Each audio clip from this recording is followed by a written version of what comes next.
चलो क्षार कर्म से प्रारंभ करते हैं। क्षार की श्रेष्ठ के संदर्भ में क्या क्या बोला गया है? शस्त्र अनुशस्त्रेभ्याम क्षारम प्रदातम। शस्त्र और अनुशस्त्रों में कौन प्रधान है? अपना क्षार प्रधान होता है, ठीक है ना। शस्त्र और अनुशस्त्र दोनों में पूछे तो क्षार प्रधान है, ओनली उन अनुशस्त्र में पूछे तो जलों का प्रधान है, ठीक है ना। कहा? चरक सूत्र 25 में, जो अग्र प्रकरणी अध्याय में अपने को अनुशस्त्र एवं जलों का मिल करके चरक ने दिया हुआ है, ठीक है ना। लेकिन अपने आचार्य सुश्रुत के अनुसार अनुशस्त्र और शस्त्र दोनों में कौन प्रधानतम है? क्षार प्रधान। सर्व शस्त्र अनुशस्त्राणाम क्षारो श्रेष्ठ बहुनि यत हाँ अतिकृच्छेषु अतिकृच्छे अतिकृच्छेषु रोगेषु, ठीक है। सारे के सारे शस्त्र अनुशस्त्रों में क्षार श्रेष्ठ होता है। क्यों? क्योंकि वो अतिकृच्छ रोगों में भी कारगर या लाभदायक होता है, ठीक है ना। छेदन भेदन लाखी इसके नियम क्यों ये श्रेष्ठ होता है क्षारकम? तो 3 रीजन दिए हुए हैं आचार्य सुश्रुत ने कि छेदन भेदन लेखन इन तीनों शल्य कर्म को करने वाला होता है क्षारकम, इसलिए श्रेष्ठ होता है। त्रिदोषज्ञ होता है, 3 कर्म कर रहा है, तीनों दोषों का नाश कर रहा है, और विशिष्ट क्रियाओं में उपयोग होता है इसका। इन 3 कारणों से क्या होता है? ये क्षार प्रधानतम होता है, ठीक है ना। छेदन भेदन लेखन तीनों कर्म कर रहा है, तीनों दोषों का नाश कर रहा है, और विशेष क्रिया करने वाला होता है, ठीक है ना। निरुक्ति क्या होती है? सुश्रुत सूत्र स्थान 11 में लिखा है तत्र क्षरणाद क्षणनाद व क्षारा। जो क्षण में क्षरण करते हैं उसे क्षार कहते हैं। हालांकि ये इसकी हिंदी सही नहीं है, लेकिन अपन इसे याद करते हैं। क्षण में क्षरण कर दे उसे क्षार कहते हैं, ऐसा आचार्य सुश्रुत बोलते हैं।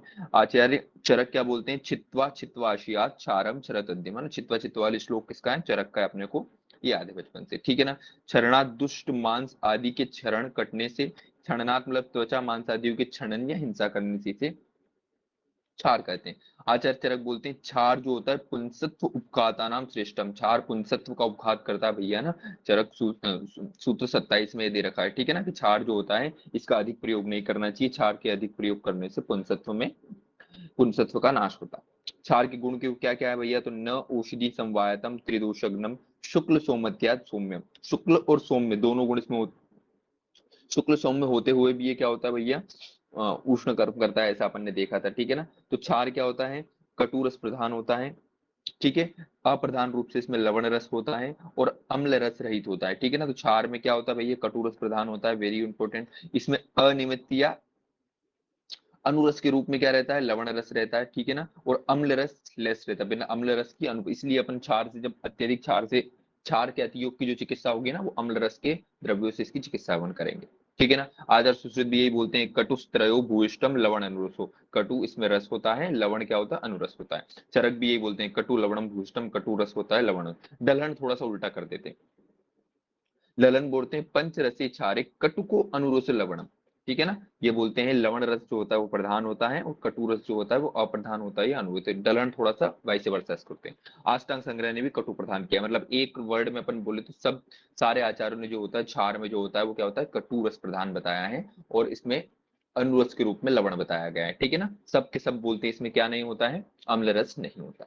मूत्र और क्षार का रस और अनुरस सेम होता है, ऐसा कोरिलेट अपन कर सकते हैं। दोनों में कटुरस और लवण अनुरस होता है, ठीक है। आचार्य चक्रपाणी क्षार को द्रव्य बोला है, ठीक है, नहीं याद रखना है। क्षार को रस किस किसने माना है? निमी धामर्गव हारित, अपन वहां देखते हैं, उतना भी अपने को याद नहीं करना है, इतना डिटेलाइजेशन में नहीं आएगा इस बार। कार्य क्या क्या होते हैं क्षार के? तो क्षार पाचन करता है, विलयन करता है, शोधन करता है, रोपण करता है, शोषण करता है, स्तंभन करता है, लेखन करता है। इतने सारे काम करता है भैया ना। पाचन, विलयन, शोधन, रोपण, शोषण, स्तंभन, लेखन, बहुत सारे कर्म करता है क्षार। इसके अतिरिक्त आम, कफ, मेद, कुष्ठ, विष और पुंसत्व का नाश करने वाला भी होता है, ठीक है ना भैया। देखो मेद का भी नाश करता है, कफ का भी नाश करता है, आम दोष का भी नाश करता है, कुष्ठ विष हो गया, उसके साथ साथ एक अच्छी चीज होती है पुंसत्व का भी ये नाश करता है ना। इसलिए क्षार का अत्यधिक प्रयोग नहीं करना चाहिए। क्षार के 2 भेद होते हैं आचार्य सुश्रुत के अनुसार। एक होता है प्रतिसारणी छेद क्षार जो स्थानिक अपन प्रयोग करते हैं, एक होता है पानी क्षार जो सर्वदेहिक अपन प्रयोग करते हैं। अष्टांग हृदय ने क्षार के दो अलग भेद बताएं, बही परिमार्जन क्षार और अंत परिमार्जन क्षार, ठीक है। प्रतिसारणी क्षार मृदु, तीक्ष्ण, मध्य 3 प्रकार का होता है। फर्दर जो प्रतिसारणी क्षार होता है ना, जो अपन बहुत ज्यादा मात्रा में यूज करते हैं नॉर्मली, उसको 3 पार्ट में डिवाइड किया गया है, तीक्ष्ण क्षार, मध्यम क्षार, मृदु क्षार। तीक्ष्ण कौन कौन से रोगों में उत्पन्न यूज करते हैं? तो बहुत खराब मतलब वात कफ मेदजन्य अर्बुदों में यूज करते हैं। अर्बुद आदि मध्यम रोगों में मध्यम क्षार यूज करते हैं। पित्त रक्त जन्य जो तीक्ष्ण उष्ण व्याधियां होती है उसमें मृदु क्षार यूज करते हैं ना। बन जाएगा अपने से वात और कफ जो होता है उसमें तीक्ष्ण क्षार का प्रयोग करेंगे। अर्बुद आदि जो मध्यम रोग होंगे उसमें मध्यम क्षार का प्रयोग करेंगे, और बाकी सब में मृदु क्षार का पित्त और रक्त वाले में मृदु क्षार का प्रयोग करेंगे। क्षार के प्रयोग देखते हैं अपन, यही अपने से पूछेगा निम्नलिखित में से कौन से रोग में प्रतिसारणी क्षार का प्रयोग करते हैं, कौन से वाले में पानी क्षार का प्रयोग करते हैं, और कौन से वाले में दोनों का प्रयोग करते हैं। तो सारे के सारे स्किन डिसऑर्डर, ठीक है ना, अर्बुद और भगंदर, है ना, ये इन सब में अपन क्या करते हैं भैया, प्रतिसारणी क्षार का उपयोग करते हैं। जैसे कि कुष्ठ हो गया, किलास, मंडल, दद्रु, किटिप, चर्म कील, तिल कालक, न्यक्ष, व्यंग, ये सब जो होते हैं ना, क्या होते हैं, स्किन डिसऑर्डर है ना अपने सारे के सारे। इसके साथ अर्बुद, भगंदर और बाह्य विद्रदी, तीन चीज ये याद रखनी है अपने को, ठीक है ना।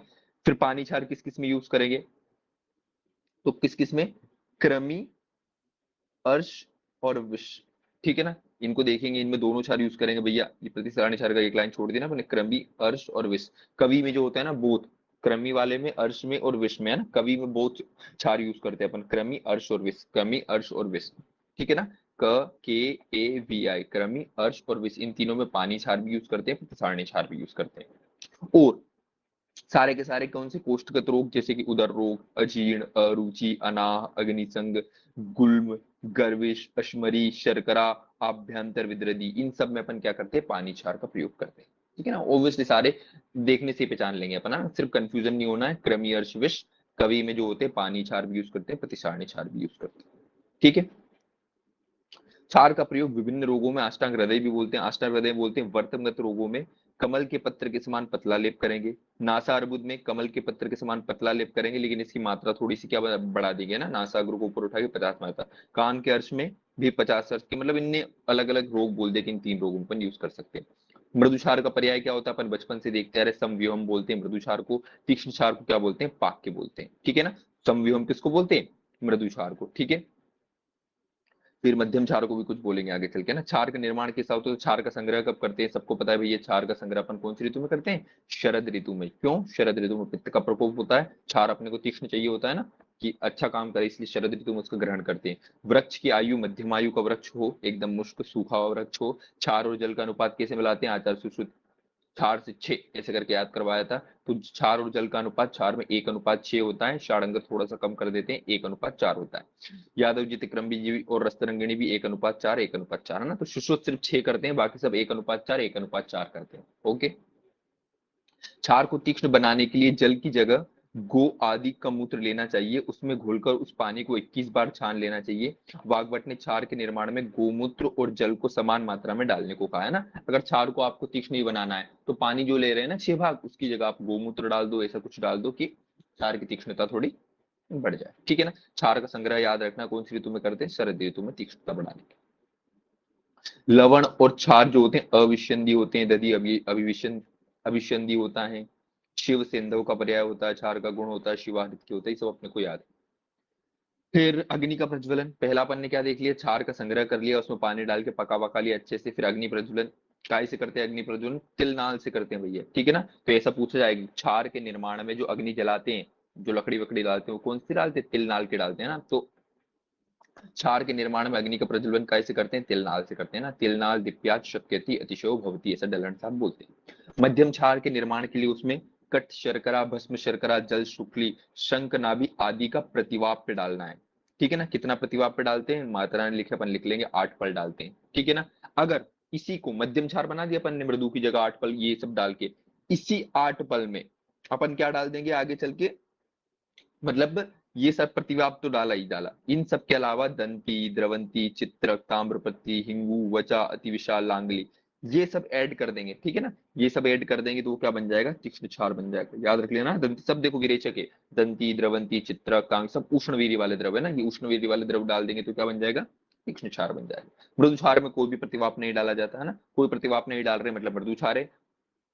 8 पल मात्रा में कट शर्करा, भस्म शर्करा, जल सुक्ति, शंकनाभि सब शीतल द्रव्य डाल रहे हैं, तो क्या हो जाएगा, मध्यम क्षार हो जाएगा। इन 8 पल इनकी मात्रा के साथ साथ एक शुक्ति प्रमाण में क्या डाल रहे हैं अपन, ये दंती, द्रवंती, चित्रक, लांगली और ये सब डाल रहे हैं, ठीक है ना। शुक्ति प्रमाण में डालते हैं खाली ना।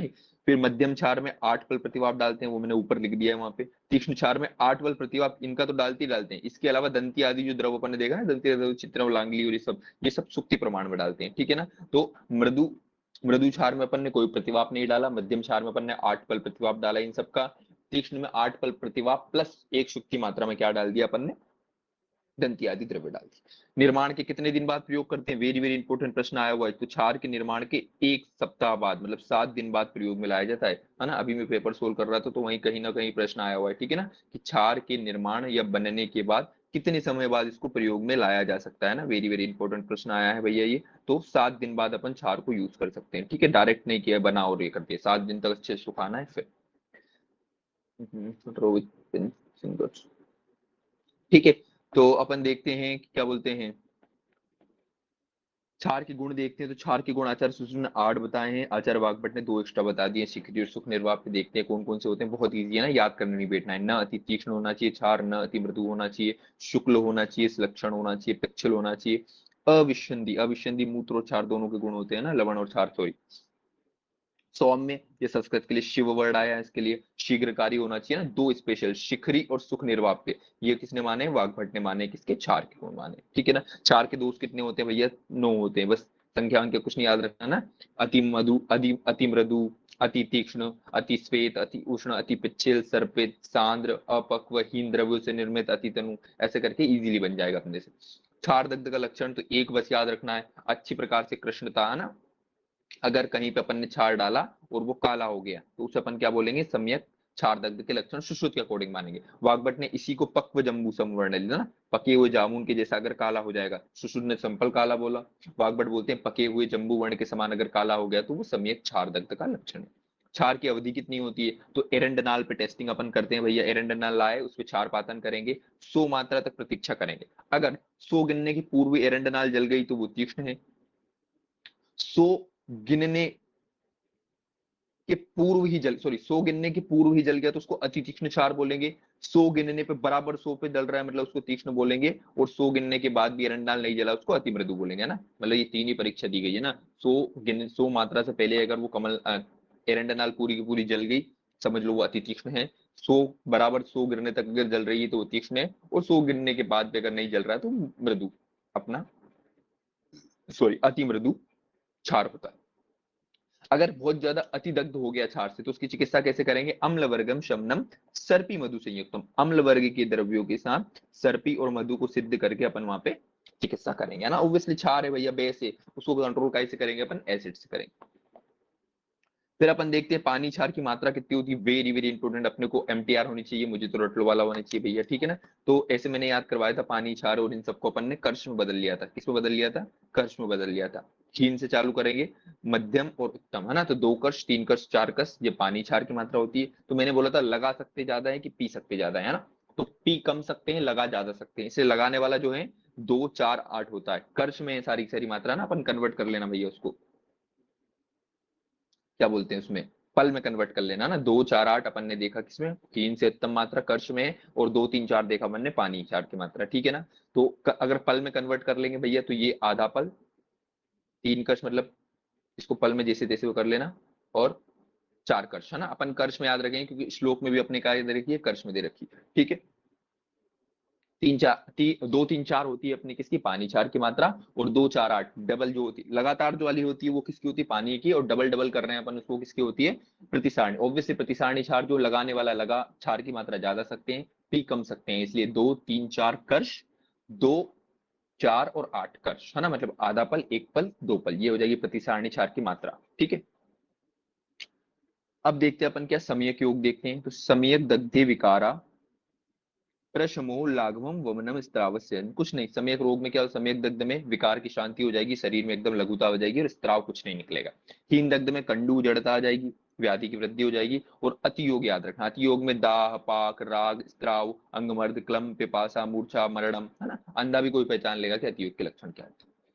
क्षार का निषेध कौन कौन से रोग में होगा, तो सारे पित्त योग डाल दो, रक्त पित्त, ज्वर, पित्त प्रकृति, बालक, दुर्बल, वृद्ध, भ्रम, मद, मूर्छा, तिमिर, तिमिर में तो करते ही नहीं है भैया ना, योनि भ्रंश, अंड भ्रंश, गर्भिणी, ऋतुमती, सब पता चल जाएगा अपने को। वाग्भट कुछ स्पेशल बोलते हैं, वाग्भट बोलते हैं पांडु, पांडु में भी क्षार का निषेध होता है ना, शिरोरोग, अतिसार, वमन, विरेचन के बाद गर्भिणी ऋतु, ये सब तो बन जाएगा। क्षार क्षार कर्म का विशेष निषेध किसमें होता है, वही भैया मर्म में, शिरा, स्नायु, संधि, तरुणास्थि, सेवनी, धमनी, गला, नाभि के रोगों में भी नहीं करते ना। नख पे भी नहीं करते हैं, शिश्न, स्त्रोतस, इन सब अल्प मांस वाले स्थानों में, और वर्तम को छोड़कर शेष सभी नोद, मतलब क्षार का प्रयोग ऐसा पूछते हैं कि वाग्भट के अनुसार क्षार का प्रयोग कौन से नेत्र रोगों में कर सकते हैं, तो वर्त में कर सकते हैं नेत्र में, इसके अतिरिक्त क्षार का प्रयोग निषेध है पूरे नेत्र में, है ना, सिर्फ वर्त में आप क्षार यूज कर सकते हो, इसके अतिरिक्त नेत्र में नहीं करना। नाखून पे भी निषेध बताया है ना, पता नहीं नाखून को जला के देगा ये कर देगा, नाखून पे भी क्या होता है, क्षार का निषेध बताया। वाग्भट बोलते हैं शीत में, उष्ण में, वर्षा में, दुर्दिन में, प्रवात में क्षार का प्रयोग नहीं करना चाहिए, बन जाएगा, ये कोई बड़ी बात नहीं है ना। क्षार विष अग्नि शस्त्र शनि मृत्यु कल्प क्षारो भवद्यम, इसके एक संदर्भ में दिया गया है कि अगर जो क्षार का अत्यधिक, मतलब क्षार को अति मात्रा में प्रयुक्त कर रहा है या अच्छे से प्रयुक्त नहीं कर रहा है, तो ये क्षार विष अग्नि शस्त्र शनि के समान मृत्युदायक होता है ना, तो इससे प्रेफरेंस अपने को याद रखना है कि शनि के समान मृत्यु देने वाला किसको, क्षार के संदर्भ में, है ना, अग्नि के संदर्भ में, तो विष अग्नि शस्त्र शनि इन चारों के समान मृत्यु देने वाला कौन है, क्षार है ना, तो शनि से पहचान लेंगे, क्योंकि अपने को आगे पीछे हो गया तो अपन कंफ्यूज हो जाएंगे ना कि विष के लिए आया, अग्नि के लिए आया, शस्त्र के लिए आया कि क्षार के लिए आया, तो शनि के समान मृत्यु कौन दे रहा था, क्षार दे रहा था, ऐसा करके अपन ने रेफरेंस याद कर। फिर क्षार से पूर्व कौन कौन से रोगों में क्या क्या करेंगे, तो लखन घर पर अपन याद करते हैं ना, मतलब वातज वाले में लेखन कर्म करते हैं, पित्तज वाले में घर्षण करते हैं, और कफज वाले में प्रच्छान करते हैं। लखन घर पर है ऐसे ट्रैक अपन ने बनाई थी, लखन घर पर, ठीक है ना, वातज वाले में लेखन कर्म करेंगे, पित्तज वाले में घर्षण कर्म करेंगे, कफज वाले में प्रच्छान कर्म करेंगे ना, तो क्षार के पातन से पूर्व कर्म वातज रोगों में लेखन कर्म, पित्तज रोगों में घर्षण कर्म, कफज रोगों में प्रच्छान कर्म करते हैं। क्षार दग्ध में व्रण रोपणार्थ लेप कौन सा करते हैं, तो तिल कल्क का मधु के साथ मिला के लेप करते हैं, ठीक है ना, ऑब्वियसली क्षार दग्ध में अम्ल, क्या बोलते हैं, अम्ल द्रव्यों से मिश्रित, या ये क्षार दग्ध है ना, मतलब नॉर्मल वाले में, अति क्षार दग्ध में क्या करेंगे, उसके बाद अम्ल द्रव्य से सिद्ध मधु और घृत का प्रयोग करते हैं, यहाँ पे तिल कल्क के साथ मधु घृत का प्रयोग व्रण रोपण कर रहा है। आचार चक्रपाणी के अनुसार क्षार रस ना होकर द्रव्य, तो मैंने बता दिया था आचार चक्रपाणी अकेले ऐसे बोलते हैं कि क्षार जो होता है रस नहीं है, क्षार क्या है, द्रव्य, बाकी सब क्षार को क्या मानते हैं, रस मानते हैं। प्रसारणम ने एक विशेष गुण बताया क्षार का, कौन सा, क्षार मलाहरा क्षार, सर्वे मलाहरा क्षार, क्षार को बताया कि क्षार अगर पी लो तो मल का नाश कर देगा ना, सारे प्रकार के शरीर में जो भी मल है उनका अगर नाश करना है तो किससे नाश करवा दो, क्षार से करवा दो भैया, ठीक है ना। क्षार का जो होता है, रसार्णव ने विशेष गुण बताया है, ये क्या होता है, मलनाशक होता है। तो सर्वे मलाहारा छारा किसने कहा है, रसार्णव, जरा बताना कोई, रसार्णव किसने लिखा है, चलो। फिर अपन देखते हैं क्षार सूत्र के बारे में कुछ देखते हैं भैया, क्षार सूत्र क्या बोलता है भैया, सर्वप्रथम उल्लेख जो होता है चरक संहिता में भगंदर की चिकित्सा में बताया गया है, ठीक है ना, लेकिन सुश्रुत ने इसका उल्लेख कहाँ किया है, नाड़ी व्रण में किया है, वेरी वेरी इंपोर्टेंट। आचार चरक भगंदर में बताते हैं, सुश्रुत नाड़ी व्रण में बताते हैं, चक्रपाणी बताते हैं अर्श में, और काश्यप बताते हैं अरिकीलक में, अपने को रटा हुआ है ना। चरक और चक्रपाणी ये जो अपन यूज करते हैं उन रोगों में बताया है। आचार चरक बोलते हैं भगंदर में यूज करते हो क्षार सूत्र का, और आचार चक्रपाणी बोलते हैं अर्श में भी कर सकते हैं। सुश्रुत बोलते हैं अपन तो नाड़ी व्रण में खाली करेंगे, काश्यप बोलते हैं अरिकीलक में। क्षार सूत्र निर्माण विधि का सर्वप्रथम वर्णन चक्रदत्त में मिलता है ना। फिर कार्पास के 40 मीटर पतले धागों को 8 गुना ऐड कर क्षार सूत्र बनता है, जिसकी लंबाई 30 अंगुल होती है भैया, लगभग 24 इंच। क्षार में क्या मिलाते हैं, सबसे पहले स्नूई क्षीर और हरिद्रा की साथ साथ भावना देते हैं, ये चक्रपाणी के अनुसार है, ठीक है। अपन उसके अनुसार बनाते हैं ना, क्या बोलते हैं, षाडंगर के अनुसार स्नूही की 21 भावना, हरिद्रा की 7 भावना, फिर अपामारक की 3 भावना, ठीक है ना। प्रयोग देखते हैं, तो अर्श में चक्रपाणी साहब बोलते हैं अर्श में करते हैं, सुश्रुत बोलते हैं नाड़ी व्रण में करते हैं, चरक बोलते हैं भगंदर में करते हैं, काश्यप बोलते हैं अरिकीलक में प्रयोग करते हैं क्षार सूत्र का, याद है अपने को, ठीक है। चक्रपाणी बोलते हैं स्नूही और हरिद्रा की भावना देते हैं साथ साथ, षाडंगर साहब बोलते हैं स्नूही, हरिद्रा और अपामार की भावना देते हैं क्रमशः 21, 7 और 3, ठीक है। फिर अग्निकर्म, ये अपना क्षार कर्म इसी के साथ क्या हो गया, समाप्त हो गया, ठीक है। अब अग्निकर्म देखते हैं, अग्निकर्म के बाद अपन रक्त मोक्षण या रक्त स्त्रावण देखिए। अग्निकर्म जो के संदर्भ में क्या बोलता है, क्षार अग्नि गरियान, क्षार से अग्नि थोड़ा सा श्रेष्ठ होता है, भेषज क्षार शस्त्र से असाध्य रोग भी अग्नि से साध्य हो जाते हैं। क्षार में आग्नेय द्रव्यों का प्रयोग होता है, दहन में कृत्रिम उष्णता का प्रयोग होता है। क्षार कर्म में आग्नेय द्रव्यों का प्रयोग करते हैं और दहन कर्म में कृत्रिम उष्णता अपन यूज करते हैं, पता है। दाह संकोचित सिरा, ये क्यों श्रेष्ठ होता है, रीजनिंग अपने से पूछेगा, तो सिराओं का संकोच कर देता है जिसके कारण वहां पे रक्तस्राव नहीं होता, और व्रण का रोहण जिसके कारण क्या होता है, शीघ्र हो जाता है। तो दो इसके मेन काम होते हैं, दाह संकोचित सिरा, सिरा का संकोच कर देता है, और व्रण का रोहण शीघ्र करता है, ये दो गुण के कारण अग्निकर्म क्षार कर्म से श्रेष्ठ होता है, ठीक है। अग्नि के साधन क्या क्या है, तो आचार्य सुश्रुत क्या क्या बोलते हैं भैया, कि पिपली से कर लो, अजाशक्रत से कर लो, गोदंत से कर लो, ये तीन एक साथ पढ़ेंगे। फिर सरसलाका से कर लो, जाम्बोष्ट से कर लो, इतर लोह से कर लो, फिर छोद्र गुड़ इसने एक साथ पढ़ेंगे, है ना। ऐसे करके अपन नीचे नीचे अलग अलग के वो भी देखेंगे, ठीक है। पिपली, अजाशक्रत, गोदंत, सरसलाका, इनको एक साथ पढ़ेंगे, ये सब त्वचा में यूज आएंगे। फिर जो बड़े बड़े मतलब जाम्बोष्ट, शलाका, इतर लोह, ये दोनों, इन दोनों का प्रयोग कहाँ पे करेंगे अपन? मांसगत रोगों में। और फिर छोद्र गुड़ स्नेह, जो पिघला के जिनको जला सकते हैं, इनका अपन यूज कहाँ करेंगे? स्नायु स्नायु में करेंगे, ठीक है। चरक बोलते हैं घृत, तेल, वसा, मज्जा, मोम, लोह, इन सबसे जला सकते हैं। वाग्भट एक पिचुवर्ती और सूर्यकांत, मोम को दाह उपकरण माना गया है, ठीक है ना। ज्यादा वाग्भट का ध्यान नहीं देना है, सुश्रुत को अपने को याद रखना है। यहां से अपना वेरी वेरी इंपॉर्टेंट प्रारंभ हो जाता है।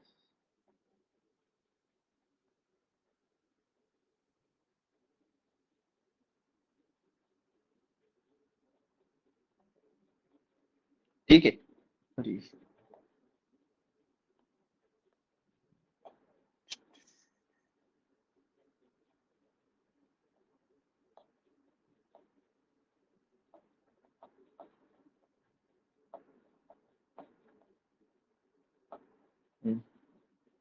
पिपली, अजामल, गोदंत, शर, शलाका, इन पांचों से काय में करते हैं? त्वचा रोग में अपन करते हैं, ठीक है ना। क्या करते हैं? अग्नि, है ना। तो पिपली हो गई, ठीक है, बकरी की लेंडी जो इसको बोलते हैं अपन, अजामल हो गया, गोदंत गाय का दंत जो हो गया, शर और शलाका ये छोटे छोटे जो होते हैं ना, इन सबसे अपन काय में करते हैं? त्वचा। पिपली, अजामल, गोदंत, शर, शलाका, लाइन से याद रखेंगे अपन, अपने को याद ही श्लोक, इन सबसे करते हैं त्वचा में। फिर दो चीजें खाली, जाम्ब ओष्ठ और इतरलो, इतरलो में सारे लोग आ जाते हैं ना। जाम्ब ओष्ठ और इतरलो से काय में करते हैं? मांसगत रोगों में करते हैं, ठीक है। बाकी जो अपने लिक्विड हो गए, मधु, गुड़, स्नेह, इन सब से करते हैं अपन सिरा, स्नायु, संधि, अस्थिगत रोगों में, ठीक है ना। तो त्वचा में काय से करते हैं? पांच चीज यूज कर सकते हैं, हालांकि मैक्सिमम जो अग्निकर्म होता है त्वचा में ही करते हैं अपन, है ना। कौन कौन सा करते हैं? पिपली, अजामल, गोदंत, शरशलाका, इनसे करते हैं अपन त्वचा में। फिर जाम्ब ओष्ठ और इतर लोग, इनसे करते हैं मांसगत रोगों में। और बाकी जो सिरा, स्नायु, संधि, अस्थि रोग जो होते हैं उसमें मधु, गुड़, स्नेह से कर सकते हैं, जो करते नहीं है। वाग्भट बोलते हैं कोई मशक हो गया, अंग में थोड़ी सी ग्लानी हो रही है, सिर और रुजा, अधिमंत, चर्म की, छोटे छोटे रोग हैं, उनमें वर्ती, गोदंत, शर से त्वचा में दाह कर दो। बाकी जो बड़े रोग होते हैं जैसे अर्श, भगंदर, ग्रंथि, नाड़ीवर्ण, दुष्टवर्ण, इन सब में मधुगुड़, स्नेह और जाम्बोष्ट से मांस में दाह करना चाहिए ना। उन्होंने क्या बोलते हैं? श्लिष्ट वर्त में रक्त स्त्राव समय में मधुगुड़, जाम्बोष्ट से ही करना चाहिए। उन्होंने दो ही चीज बताई है, वाग्भट का ध्यान नहीं देना है। चलो, अब आते हैं किस किस में दग्ध होता है तो क्या क्या लक्षण आते हैं, वेरी वेरी इंपॉर्टेंट। तो मैंने बताया था त्वचा में जैसे ही दाग होता है, त्वचा से क्या आती है? पहले बात, चट करके आवाज आती है, शब्द का प्रादुर्भाव होता है, चमड़ी जलती है तो बहुत तेज दुर्गंध आती है, त्वचा एकदम दग्ध हो जाती है, त्वचा में संकोच होता है। मांस किसका? कबूतर का मांस अपन खाते हैं तो कपोत वर्ण का हो जाता है। मांस में जलेगा तो एकदम अल्प शोथ, उल्टा है ना। देखो, मांस में अग्निकर्म कर रहे हैं तो एकदम बहुत कम मात्रा में अच्छे से जलेगा मांस, है ना। बहुत अल्प अल्प शौथु और वेदना होगी, है ना, बहुत ज्यादा अल्प शौथु इसमें होगा। लेकिन जब अपन ने मांसगत शल्य का लक्षण देखा था, तो अगर मांसगत में शल्य चला गया तो अतिशोफ वृद्धि अपन देखते थे वहां पे, है ना। संकुचित व्रणता हो जाएगी, शुष्कता आ जाएगी, ठीक है ना। सिरा और स्नायु में दग्ध हो जाएगा तो कृष्ण उन्नत व्रणता, स्त्राव से निरोध हो जाएगा, ठीक है ना। बाकी किसमें? संधि और अस्थि में अगर हो गया तो सारे वात के लक्षण, रूक्ष, अरुण व्रणता, कर्कशता, स्थिर व्रणता, ये सारे लक्षण आ जाएंगे, ठीक है। जोड़ी बनवाएगा अपने से बन जाएगी। अब पढ़ते हैं दाह कर्म के स्थान क्या क्या होते हैं। तो शिरोरोग तथा अधिमंत में भ्रू, शंख, ललाट, है ना, उला में करते हैं, ये अपन वहां भी देख रहे हैं ना। नहीं, उला में तो उसमें करते हैं, नेत्र रोगों में देखा था अपन ने। तो भ्रू, शंख और ललाट, इन सब में क्या करते हैं? अग्निकर्म करते हैं अपन। शिरोरोग अग्निमंथ में ना वहां पे अपन उपनासिका, ललाट और ऐसा अपांग प्रदेश ऐसे देख रहे थे नेत्र रोगों में, सुश्रुत में, ठीक है। यहाँ पे लिख दिया इन्होंने कि अगर आपको ऑब्वियसली शिरो रोग में तो कहाँ पे करेंगे? भ्रू में करेंगे, शंख में करेंगे, ललाट में करेंगे ना, इतना माइन्यूट नहीं देगा। वर्त के रोगों में दृष्टि को गीले वस्त्र से ढककर वर्त में रोमकूपों या बालों की जड़ में दग्ध करना चाहिए। तो मैंने बोला था नेत्र रोगों में केवल वर्त में रोगों में अपन यूज करते हैं, बाकी सब में करते नहीं, ठीक है। अष्टांग संग्रह ने लाच्छा रस का प्रयोग पक्ष में बालों को निशान लगाने के लिए लिखा हुआ ना, मतलब पक्ष में बालों का निशान लगाने के लिए लाच्छा से मार्क कर दो, वहां पे अग्निकर्म करो। फिर अग्निकर्म का प्रयोग त्वचा, मांस, सिरा, स्नायु, संधि तथा अस्थि में होने वाली वायु की तीव्र पीड़ा में यूज कर सकते हैं अपन। जिस व्रण में मांस उभर आए, कठोर और सुप्त हो जाए, उसमें यूज कर सकते हैं। ग्रंथि, अर्श, अर्बुद, भगंदर, अपची, स्लिपत, चर्मकील, तिलकालक, आंत्रवृद्धि, संधि के रोग, चिराचीर, नाड़ीव्रण, शोणित, इन अतिप्रवृत्ति, इन सब में अपन अग्निकर्म का प्रयोग कर सकते हैं। नहीं पूछेगा अपने से ना किसमें प्रयोग करते हैं क्या नहीं करते, इतना डे। अग्निकर्म का निषेध किसमें, और वेरी वेरी इंपॉर्टेंट, तो दोनों गर्म, शरद और ग्रीष्म ऋतु में अग्निकर्म का निषेध होता है, वेरी वेरी इंपॉर्टेंट है ना। ग्रीष्म में इतनी गर्मी पड़ती है, आग जलाएंगे तो मरी जाएंगे, और शरद में पित्त का प्रकोप होता है इसलिए नहीं करते ना। तो शरद और ग्रीष्म में अग्निकर्म का निषेध होता है। अग्निकर्म से पूर्व क्या खाते हैं, वेरी वेरी इंपॉर्टेंट, पिच्छिल गुणयुक्त भोजन देते हैं भैया अग्निकर्म से पूर्व, ठीक है ना।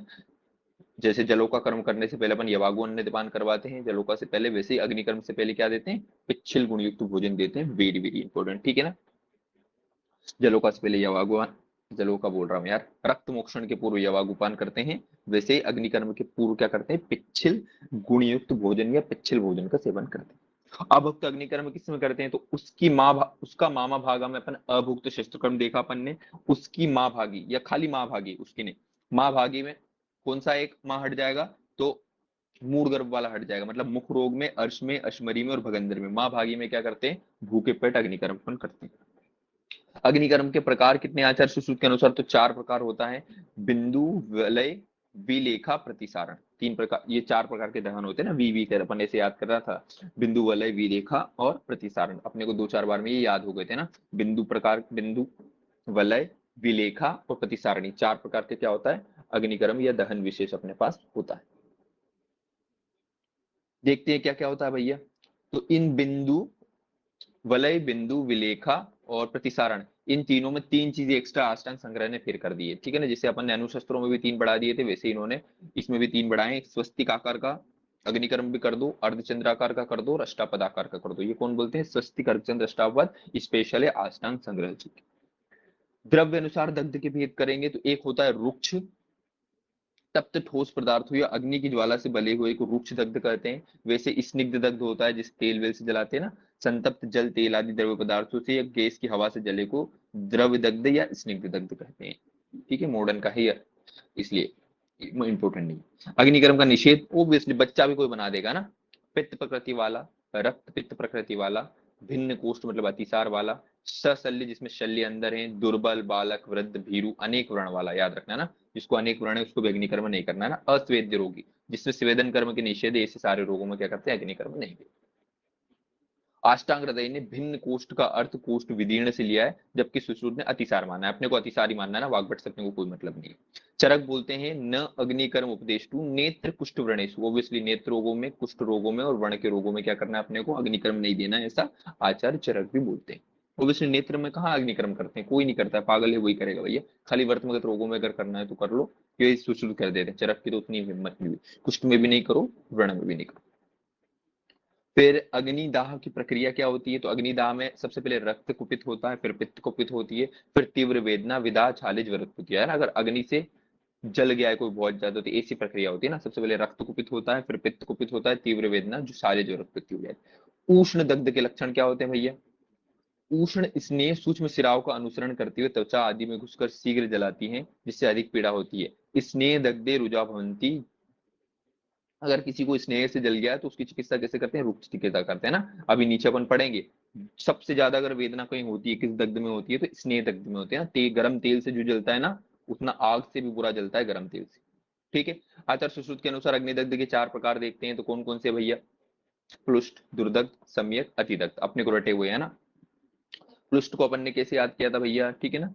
प्लुष्ट वाला मतलब क्या होता है, हल्का सा थोड़ा सा जला हुआ है तो त्वचा का रंग एकदम विकृत होगा, ये झुलस जाए, वाग बटने से तुच्छ कहा है ना, मतलब प्लुष्ट मतलब तुच्छ, थोड़ा सा जला है, ठीक है ना। तो इसकी चिकित्सा क्या करते हैं अपन, थोड़ा सा जला है ना तो अग्नि चिकित्सा करते हैं इसकी ना, उष्ण चिकित्सा करते हैं, अग्नि प्रपतन या उष्ण चिकित्सा करते हैं ना। शीतल पदार्थों का निषेध होता है, क्यों, पहले से कम जला है, अगर और शीतल चिकित्सा करेंगे तो और दिक्कत आ जाएगी। इसको प्लुष्ट है मतलब कम जला हुआ है, तुच्छ जला हुआ है, प्लुष्ट या तुच्छ बोलते हैं ना इसको, तुच्छ, तुच्छ या इशत दग्ध इसको बोलते हैं, थोड़ा सा जला है, इसमें शीतलता ज्यादा है, तो इसमें उष्ण चिकित्सा अपन करते हैं। दुर्दग्ध, अरे भाई रे, दुर्दग्ध ठीक से नहीं जला है, तो इसमें दोनों चिकित्सा करते हैं ना, शीतल और उष्ण दोनों चिकित्सा करते हैं। जैसे क्या क्या लक्षण आते हैं इसमें, स्फोट, तीव्र चोषदाह, रागपाक, वेदना, चिर शांति, ये सब होता है। इसमें शीत और उष्ण उपचार, इसमें बस चिकित्सा याद रखनी है ना, इंपॉर्टेंट है। शीत घृत का आलेप करते हैं, सेक करते हैं। शीत उष्ण दोनों उपचार इसमें किसमें करते हैं? दुर्दग्ध में करते हैं। सम्यक दग्ध, अरे वेरी वेरी इंपॉर्टेंट। सम्यक दग्ध जो होता है ना, अनअवगाढ़ होता है। ताल फल, एक बस याद रखना है ना, ताल फल वर्ण सुसंस्थितम, पूर्वोक्त सारे लक्षण होते हैं ना। ताल फल वर्ण जो होता है सम्यक, जैसे अब जम्बू पक्व पक्व जम्बू फल वर्ण वाग्भट के अनुसार सम्यक सारदग्ध का लक्षण था, वैसे ही ताल फल वर्ण जो होता है सम्यक अग्निदग्ध का लक्षण होता है आचार्य सुश्रुत के अनुसार। चिकित्सा कैसे करते हैं? सम्यक, सॉरी, पित्तज विद्रदी के समान इसकी चिकित्सा करते हैं। वेरी वेरी इंपॉर्टेंट है ना, पित्तज विद्रदी, ठीक है ना। तो सम्यक विद्रदी जो होती है ना, छोटी व्याधि होती है, मतलब सुश्रुत वाली व्याधि होती है, इसलिए सम्यक अग्निदग्ध में इसके समान चिकित्सा करा। अतिदग्ध में देखते हैं, अतिदग्ध में इतना ज्यादा जल गया कि मांस लंबा हो गया, उसका अवलंबन मांस कट के नीचे गिर गया है, गात्र विश्लेष हो गया है, सिरा स्नायु अस्थि संधि इन सब का क्या हो जाएगा? नष्ट हो जा रही है। ज्वर दाह पिपासा मूर्छा ये सब हो रहा है ना।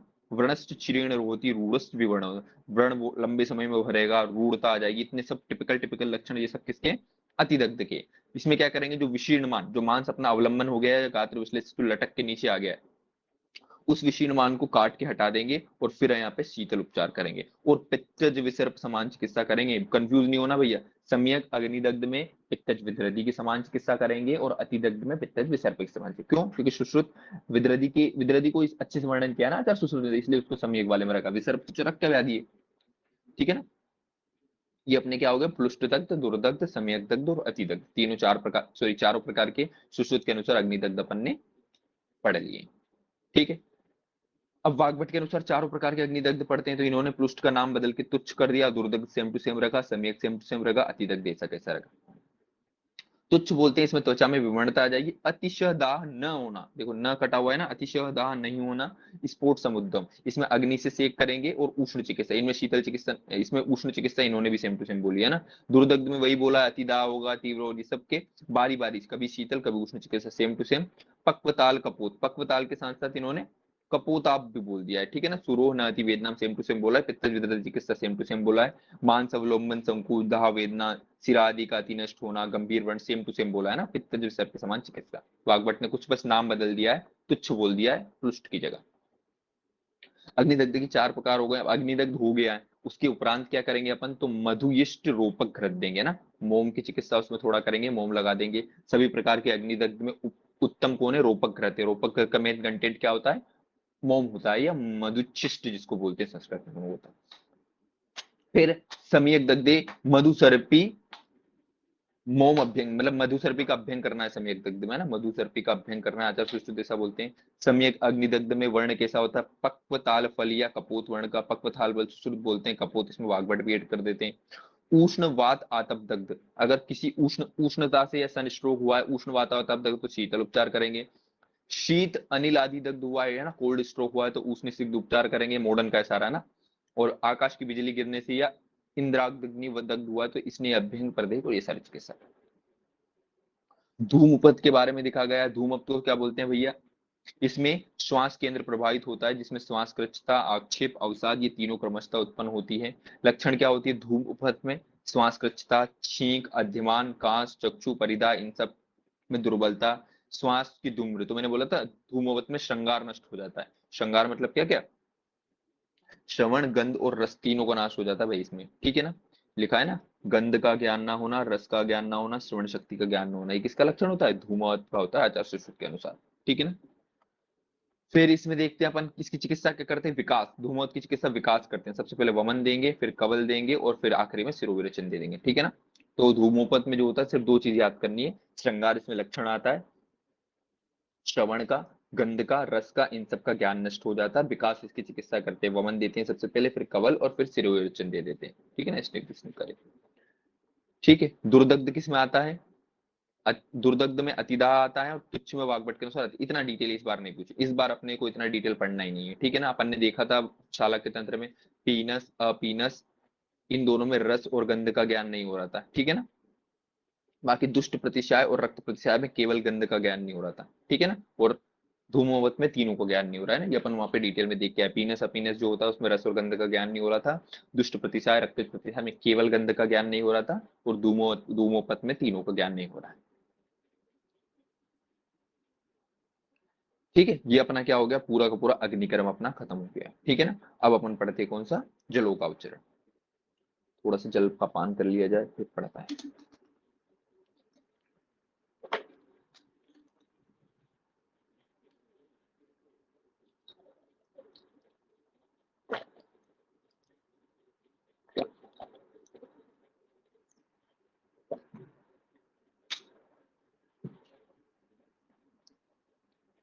चलो,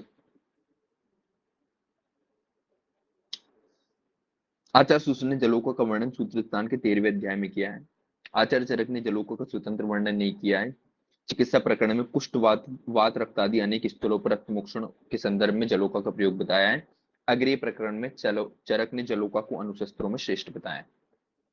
विष चिकित्सा अध्याय 23 में उन्होंने सविष जलोका को दंश स्थान बताए। आपस में याद रखना, सुश्रुत ने जो होता है, चरक ने जो होता है ना, नाना प्रकार के जगह पे जलोका का वर्णन किया। वाग्भट ने जलोका विधि का उल्लेख अष्टांग हृदय के सूत्र स्थान के शस्त्र विधि में कर दिया, अलग से चैप्टर नहीं बताया।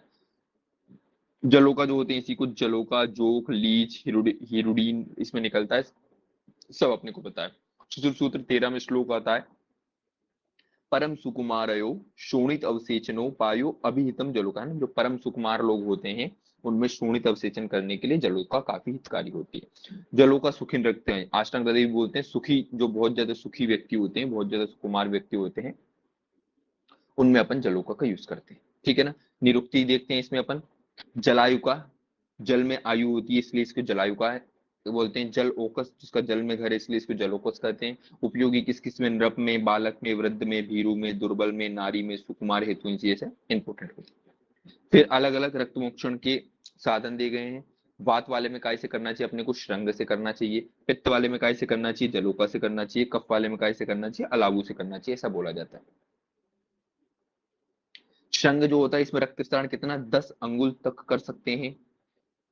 पित्त वाले या जलोका में सबसे ज्यादा 1 हस्ती या 24 अंगुल तक कर सकते हैं, और कफ वाले में 12 अंगुल तक कर सकते हैं। भूल भी जाओगे तो कोई दिक्कत नहीं, नहीं पूछता है ना।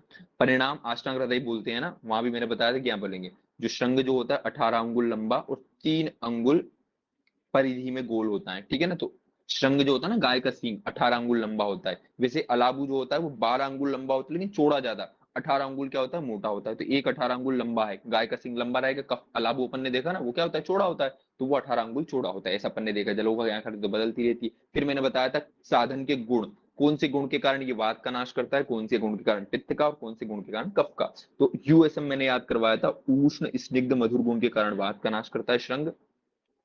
कतर, कषाय, तीक्ष्ण और रुक्ष गुण के कारण क्या करता है ये, अलाबू कफ का नाश करता है। बाकी एमएमएस मधुर स्निग्ध शीत गुणों के कारण जलों का जो होती है पित्त का नाश करते हैं, ऐसा अपन देखिए।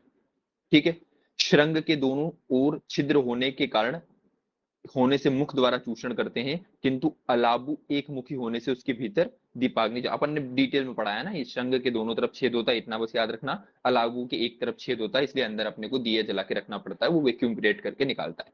जलोका से द्वारा कितना विस्तारण अपन कर सकते हैं, तो 1 हस्त प्रमाण में अपन विस्तारण कर सकते हैं। लगभग 650 ml निकाल लेते थे पहले, आजकल तो अपन 330 निकालते हैं, अप्रोक्स 2 यूनिट ब्लड निकालते थे पहले, है ना।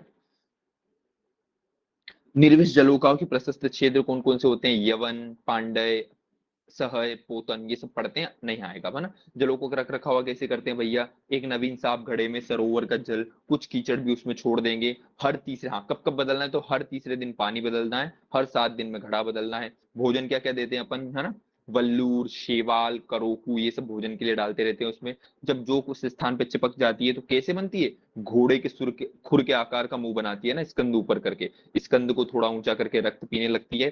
सर्वप्रथम जलों का थोड़ा सा शुद्ध रक्त पीती है, फिर शुद्ध रक्त पीने पर क्या लक्षण आता है, वेरी वेरी इंपोर्टेंट, कंडू प्रारंभ होती है। कैसे पता चलेगा कि जलों को शुद्ध रक्त पीने लग जाइए, थोड़ी सी वहां पे कंडू होने लग जाएगी। ठीक है। जलोका से रक्त मोक्षण कराकर शत धोत घृत लगाना है अपने को। व्रणों पर मधु से घर्षण करके शीतल जल से सिंचन कर देना ना, मधु से घर्षण करके पहले तो शत धोत घृत लगाना है, और मधु से घर्षण करके, सॉरी, मधु से थोड़ा घर्षण करके शीतल जल से सिंचन करना। जलोका का संग्रह भी क्षार जैसे शरद ऋतु में करते हैं भैया। ठीक है ना, जलोका और क्षार दोनों का संग्रह शरद ऋतु में करते हैं। रक्त पान के बाद निश्चिष्ट जलोका, दुर्वांता जो होती है ना, उसको सम्यक वमन न होने पर इंद्रमद नाम का रोग हो जाता है, सबको पता भैया ना। दुर्वांता किसे बोलती है, बिना वमन किए वाली जलों का। और कौन सा रोग हो जाता है अगर उसको वमन नहीं कराएंगे तो इंद्रमत हो जाता है ना, इसलिए उसको सेंधव लवण से अपन क्या करते हैं, वमन करवाते हैं। हालांकि अपन हल्दी से करवाते हैं, लेकिन क्या लिखा हुआ पुस्तक में, सेंधव लवण से वमन करवाना चाहिए। सुश्रुत बोलते हैं इसको इंद्रमत नाम का रोग हो जाता है, वाग्भट बोलते हैं इसको रक्तमता नाम का रोग हो जाता है। कहाँ कहाँ पे, तो जलों का स्थान नहीं याद रखना है, लिखा है इसलिए बांच रहा हूँ, कहाँ कहाँ नहीं लगाना है। सिराओं में ऑब्वियसली भैया, वेन में थोड़ी लगाएंगे, मार डालेगी वरना पूरा खून धड़धड़ा कितना आएगा जलों के मुंह में कि फट जाएगी वो। नेत्र के पलक में, स्तन में, शिश्न में, वृषण में, इन मृदु स्थानों पर जलों का नहीं लगाना है। 2 वर्ष के बालक में 1 जलों का, युवा में 6 से 10 जलों का, ये सब नहीं याद रखना है, इतना कहीं लिखा हुआ है। सबसे लंबी जलों का कौन सी होती है, सांवरिका जलों का, जो 18 अंगुल लंबी होती है, देखेंगे अभी अपन ना। इसका प्रयोग पशुओं के दूषित रखने का ना, सांवरिया का सबसे बड़ी जलों का होती है। जलोका के सिर में ग्रंथि होती है जिसमें हिरुडीन निकलता है, सबको पता है भैया हिरुडीन, इसलिए इसका नाम भी हिरुडीनियम ऐसा करके आता है। रक्त की जमने की शक्ति कम करता है ये हिरुडियम। सविष जोक के काटने के लक्षण क्या क्या होते हैं, तो जलों का सविष और निर्विष देखेंगे। सविष जलों का अगर काट ली तो शोफ, कंडू, मूर्छा, दाह, ज्वर, वमन, मद, अंग ग्लानि, ये सब लक्षण अपने को दिखने लग जाएंगे। फिर इंद्रायुधा नाम की जलोका का कटा हुआ रोगी क्या होता है, असाध्य होता है। इंद्रायुधा जो होती है असाध्य होता है, ये याद रख लेना। चलो, तो महागद औषध, पान, लेप, नस्य परिचय की चिकित्सा है इंद्रायुध शुरू करने से ना। अब 12 प्रकार की अपने को क्या बताई गई है, जलोका बताई गई है। अपने से पूछेगा निम्नलिखित में से कौन सी सर्विस जलोका होती है, कौन सी निर्विष जलोका होती है, ठीक है ना। तो अपन देख लेते हैं भैया, कृष्णा, कर्बूरा, अलगर्दा, सामुद्रिका, इंद्रायुधा, गोचंदना। ठीक है, ये सब जो होती है क्या होती है भैया अपनी, हेलो,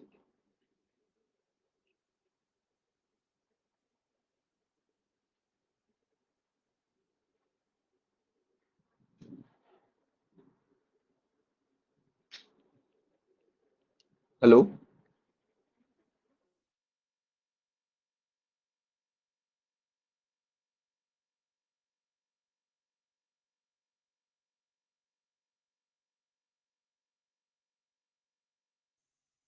1 मिनट यार, व्हाट्सएप फोन आ रहा है मुझे।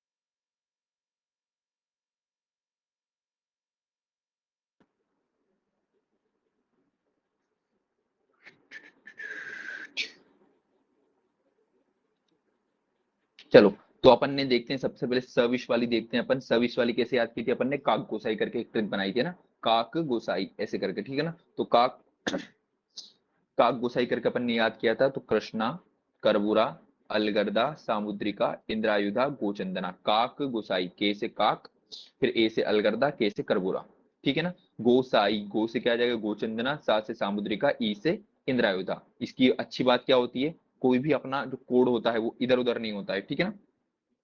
कृष्णा, करबूरा, अलगर्दा, सामुद्रिका, इंद्रायुधा, गोचंद्रा, ये क्या होती है अपनी, सविश वाली होती है। फिर अपनी क्या होती है, निर्विश वाली कौन सी होती है, कपिश, पुमूसा, ठीक है ना। कपिश ऐसे कंफ्यूज नहीं होना चाहिए, के वाली ऊपर वाले में, तो कपिश पुमूसा में क्या होता है, क से अपना क्या कपी आ रहा है ना, पूरा कपी ले लेंगे मतलब कपिला इसमें आएगा, ऐसा अपन ने वहां देखा था। पी से पिंगला आ जाएगा, स से शंकुमुखी आ जाएगा, पू से पुंडरिक आ जाएगा, सा से सांवरिका आ जाएगा, मुंह से मूषिका आ जाएगा, ठीक है ना। कपिश पुमूसा, ठीक है ना। उधर कौन सी है भैया अपनी, काक गोसाई, ठीक है। कंफ्यूज नहीं होना कौन सी सविश है और कौन सी निर्विश है, ठीक है ना। सामुद्रिका सविश होती है, सांवरिका निर्विश होती है, ठीक है। सबसे पहले अपन कृष्णा देख रहे थे, कृष्णा कैसी करती, बड़े सिर वाली, कृष्णांजन चूर्ण के समान थी, इसलिए इसको अपन ने कृष्णा कृष्णा बोली थी, है ना। तो कृष्णा में एक शब्द याद करना था, बड़े सिर वाली, पृथुशिरा होती। कृष्णा जो होता है क्या होता है, बड़े सिर वाला होता है भैया। करबूरा जो होती है कैसी होती है, छिन्न उच्छिन्न कुक्षी, है ना। इस वर्मी मत्स्य के समान होती है एकदम। वर्मी मत्स्य जो होती है कैसी होती है, वर्मी मछली जो होती है कैसी, ऐसे वैसे हो। हालांकि ये अंदर का नहीं आएगा, अपन फोकट बोनस में पढ़ रहे हैं, ठीक है ना। वर्मी मत्स्य के समान कैसी होती है, छिन्न उन्नत कक्षी वाली होती है। अलगर्दा, मैंने बोला था अलगर्दा, कौन गर्दा उड़ाता है, जो वो फांसी देने वाला होता है ना, जिसका महापार्श्व मतलब रोमशा बहुत ज्यादा बाल होते हैं, पार्श्व बहुत ज्यादा बड़ा होता है और काले मुख वाला होता है ना। कृष्णमुखी कृष्णा नहीं है, ऐसा मैंने याद करवाया था ना, बड़े सिर वाली कृष्णा है ना। तो चार चीजें, रोमशा, महापार्श्व, कृष्णमुखी, ये किसमें गर्दा उड़ाता है, अपने को इमेजिन करवाया था चंडाल को मैंने ऐसे करके फांसी देने वाला ना, जिसकी क्या होता है, बहुत ज्यादा बाल होते हैं, रोमशा बहुत ज्यादा रोम थे, महापार्श्व उसका पार्श्व बहुत ज्यादा बड़ा था, पेट निकला रहता है और काला मुंह रहता है ना, वो अलगर्दा गर्दा उड़ा के क्या कर देता है, फांसी या गर्दन उड़ा देता है, फांसी देता है। ठीक है। सामुद्रिका, समुद्र में क्या होते हैं, चित्र विचित्र पुष्प मिलते हैं, स्कूबा डाइविंग करते हैं, नीचे जाके पीले हिले ऐसे कलर के चित्र विचित्र, तो ऐसे कहता है समुद्र में जब अपन क्या करते हैं, डाइव करने जाते हैं तो चित्र विचित्र पुष्प की आकृति मिलती है। इंद्रायुधा, इजी है, इंद्रधनुष के समान रंगों में, कभी पेपर में नहीं आएगा। गोचंदना, गो का मतलब क्या होता है यहाँ पे, जो बेल के अंडकोश के समान है ना, तो अपन क्या बोलते हैं, गोचंदन, या उस गोचंदन वृषण का ही पर्याय होता है ना, तो सूक्ष्म मुख वाला उसका निचला भाग बेल के अंडकोश के समान दो भागों में विभक्त रहता है, उसको अपन क्या बोलते हैं, गोचंदना बोलते हैं। ठीक है ना। तो ये अपनी क्या हो गई, ये सविश वाली हो गई, काक गोसाई, कृष्णा करबूरा, सॉरी कृष्णा अलगर्दा करबूरा, गोसाई गोचंदना, समुद्रिका और इंद्रायुधा, ये अपनी क्या होते हैं, छह क्या होती है, सविशा होती है। अब निर्विशा देखते हैं। निर्विशा, कपिल को मूंग की दाल बहुत पसंद है, इसे अपन ने याद किया तो मन शिला रंजिता, पार्श्व, हाँ, मन को शिला के समान करके कपिल मूंग की दाल खा रहा था ना, तो मन शिला रंजिता स्निग्ध मुजर ना, कपिल शर्मा जो होता है स्ट्रगलिंग डे में क्या कर रहा था, मन को शिला जैसा करके मूंग की दाल खा रहा था। फिर पिंगला, पिंगला मैंने बोला पिंगल जो होते हैं खाते थे, वो बहुत ज्यादा शीघ्र खत्म हो जाता है ना, शीघ्र कौन चलते, पिंगल चलते। शंकुमुखी, शंकु कैसा होता है, यकृत का, ऐसा देखो डायग्राम मैंने बनाया था कि शंकु जैसा डायग्राम होता है किसका, यकृत का, तो यकृत वर्णा दीर्घ तीक्ष्णमुखी होती है भैया। ठीक है ना, शीघ्र पाएनी, ओब्वियसली शंकु जैसा रहेगा तो ये क्या करेगा, शीघ्र पाएंगी, तो शीघ्र पीने वाला शंकुमुखी है, शीघ्र चलने वाली पिंगला है, पिंगल तेज चलते हैं भैया, और शंकुमुखी जो होता है तेज पीती है। फिर पुंडरिक तुल्य वक्त्रा, पुंडरिक के समान तुल्य जिसका वक्त रहेगा उसको पुंडरिक मुखी, कुछ नहीं पूछना है। फिर सांवरिका, वेरी वेरी इंपॉर्टेंट, जो पद्म पत्र वर्णा होती है और सबसे बड़ी होती है 18 अंगुल के प्रमाण की है। ठीक है ना, तो सबसे बड़ी जो होती है 18 अंगुल प्रमाण की कौन सी जलोका होती है, सांवरिका होती है। पद्म पत्र, कमल के पत्र के वर्ण के समान ये होती है और बहुत ज्यादा चिकनी होती है। ठीक है ना, जानवरों में रक्तमोक्षण, जानवरों में रक्तमोक्षण करने के लिए ये वाली यूज होती है। मुशिका, मुशिका आकृति वर्णा, ये अनिष्ट गंधा, तो चूहे की गंध कैसी होती है, अनिष्ट होती है, मैंने ऐसे याद करवाता, चूहे की गंध कैसी होती है, अनिष्ट। तो एक एक कोड अपना जो रिवीजन बस करना है अपने को। सबसे पहले अपन ने क्या देखा, कृष्णा, तो कृष्णा मैंने बताई थी, कृष्णा में एक चीज बस याद रखनी चाहिए है, अंजन चूर्ण वर्णा, अंजन जो काला अंजन अपन लगाते हैं ना, ऑब्वियसली आंखों में जो अंजन आते हो कैसा काला होता है, उसके अलावा पृथुशिरा बस याद करना था ना, मोटे मुंह वाली है पृथुशिरा वाली कृष्णा थी। कर्बूरा, वर्मी मछली के समान जो छिन्न भिन्न थी वो कर्बूरा थी। कर्बूरा मतलब क्या, तो कपची तरह जो बोलते हैं ना, वर्मी मछली के समान उसमें कब चित्री टाइप की थी। अलगर्दा, गर्दन कौन उड़ा रहा है, गर्दा कौन उड़ा रहा है, चंडाल उड़ा रहा है, चंडाल कैसा था, पार्श्व उसका दोनों बहुत बड़ा बड़ा था, महापार्श्व था, बाल बहुत ज्यादा ज्यादा थे, रोमशा था, काला उसका मुख था, कृष्णमुखी था। सामुद्रिका में क्या था, समुद्र के नीचे स्कू डाइविंग करने जाते हैं तो अलग अलग सीट पीत विचित्र पुष्प की आकृति मिल रही थी। इंद्रायुधा में इंद्रधनुष के समान विचित्र विचित्र रेखाएं थी। गोचंदना में, गोचंदन किसका पर्याय होता है, वृषण का, तो बेल के अंडकोश के समान दो भागों में विभक्त रहता है। फिर अपन ने निर्विष वाले में कपिला देखा था, तो कपिल अपने स्ट्रगलिंग वाले डे में मन को शिला बना के क्या पीता था, मुदक या मूंग की दाल खाता था। पिंगला वाले फटाफट खत्म होते हैं, पिंगल तो शीघ्र चलने वाली होती है। शंकुमुखी, शंकु के आकार का यकृत होता है और शीघ्र पीने वाली होती है। पुंडरिक जो होता है पुंडरिक तुल्य होता है। और क्या बोलते हैं, सांवरिका जो होती है पद्म पत्रक के समान और बहुत बड़ी होती है, 18 अंगुल होती है, जानवरों में पीने का काम करती है सांवरिका। मूषिका जो होती है अनिष्टगंधी होती है। ठीक है ना, अपने को इतना सब पता था। फिर जलोका में क्या क्या करते हैं, तो ग्लानी को हरने के लिए, सबको पता है पहले प्री प्री उसको प्लान करने के लिए हरिद्रा और सरसप के कल्प में थोड़ा घुमाते हैं, हरिद्रा सरसप कल्प में हटाने के लिए सिंधव का यूज करते हैं। वेरी वेरी इंपॉर्टेंट, कंफ्यूज नहीं होना, अपन हल्दी लगाते हैं लेकिन टेक्स्ट बुक में किसका प्रयोग कर रहे हैं, सिंधव का। चिपकाने के लिए रक्त दुग्ध या कुछ भी प्रलोभन देने के लिए अपन कुछ भी मीठा मीठा वहां पे लगा देते हैं ना, रक्त और दुग्ध लिखा है पुस्तक में। वमन के लिए क्या करते हैं, सिंधव और तेल करते हैं। ठीक है, हटाने के लिए सिंधव और लवण है, और वमन के लिए सिंधव और तेल है। चलो, अष्टांग संग्रह भी कुछ बोला है। संप्रक्ताद दुष्ट शुद्धास्त्र जलोका दुष्ट शोणितम आदिम प्रथम हंसम क्षीरम क्षीरोदिका माम, कुछ नहीं लिखा है भैया, बकवास, हटा। अब आ जाते हैं रक्त विस्त्रावण। रक्त विस्त्रावण के संदर्भ में क्या लिखा है अपने पास, विशुद्ध रक्त की सबसे पहले तो लक्षण दे रखे हैं। विशुद्ध रक्त क्या होता है, तद विशुद्धम ही रुधिरम बल वर्ण सुख आयुषा। ठीक है ना, अपन ने देखा था बल वर्ण सुख आयुषा आहार के लिए भी बोलते हैं, आर्चर सुश्रुत बोलते हैं, बल वर्ण सुख आयुषा रक्त के लिए होता है। रेफरेंस बस पूछ सकता है अपने से, तो आचार्य चरक इसको चरक सूत्र 24 में लिखा गया है ना, तद विशुद्ध ही रुधिरम बल वर्ण सुख आयुषा युक्तिनम प्राणिनम प्राण, प्राणियों का प्राण कौन है, रक्त के लिए बोला गया ना, प्राणियों के प्राण एक तन्नाश स्थिति है उसके लिए बोला गया है, ऐसा अपन देखते हैं उसमें। ठीक है, तो तनिज तनव स्थिति जो होता है वो भी रक्त के लिए वाग्भट बोलते हैं। ऐसे तीन चार अपन रखते थे ना कि प्राणिनः प्राण किसके लिए है, ये अन्न के लिए भी कहते हैं और रक्त के लिए भी कहते हैं प्राणिनः प्राण। ठीक है ना, तो प्राणियों का प्राण काय में रक्त में रहता है। तनस तनयुच स्थिति, इसके कारण होने से रक्त की स्थिति होती है, ये वाग्भट बोलते हैं। और तन्नास विनय स्थिति किसके लिए बोलते हैं, ओज के लिए बोलते हैं। ऐसा अपन सब याद करा करते थे उसके समय। ठीक है ना, फिर सुश्रुत सूत्र 15 में क्या लिखा है, रक्त वर्णम प्रसादम मांस पुष्टि जीवती, जो रक्त धातु होती है रक्त के कारण वर्ण का प्रसाद होता है, अपना जो सुंदरता कलर होती है वो सब इसके कारण होता है, मांस की पुष्टि करती है और जीवन देने, ये तीन काम करती है कौन, अपनी रक्त धातु या रक्त करता है। ठीक है,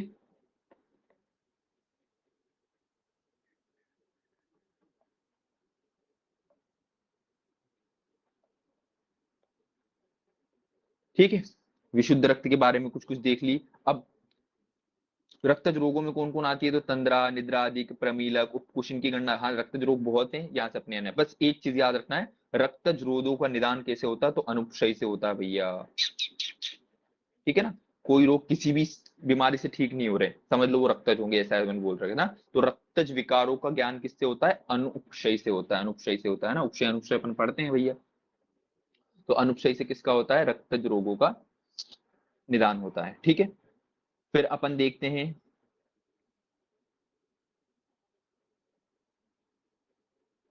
रक्तज विकारों को चिकित्सा सूत्र देते हैं, तो रक्त पित्तनाशक चिकित्सा इसमें करते हैं, विरेचन उपवास रक्त मोक्षण करना चाहिए ना। अपन ये श्लोक भी देखते हैं ना, वीर्य को रक्त मोक्षणी ऐसे करके चरक सूत्र 27 में अपन, सॉरी 27 28 में अपन इसका श्लोक भी देखते हैं ना, वो वहां अपन देखेंगे, याद है वैसे अपने को कि रक्तज विकारों में रक्त पित्तनाशक चिकित्सा विरेचन उपवास रक्त मोक्षण अपन करते हैं।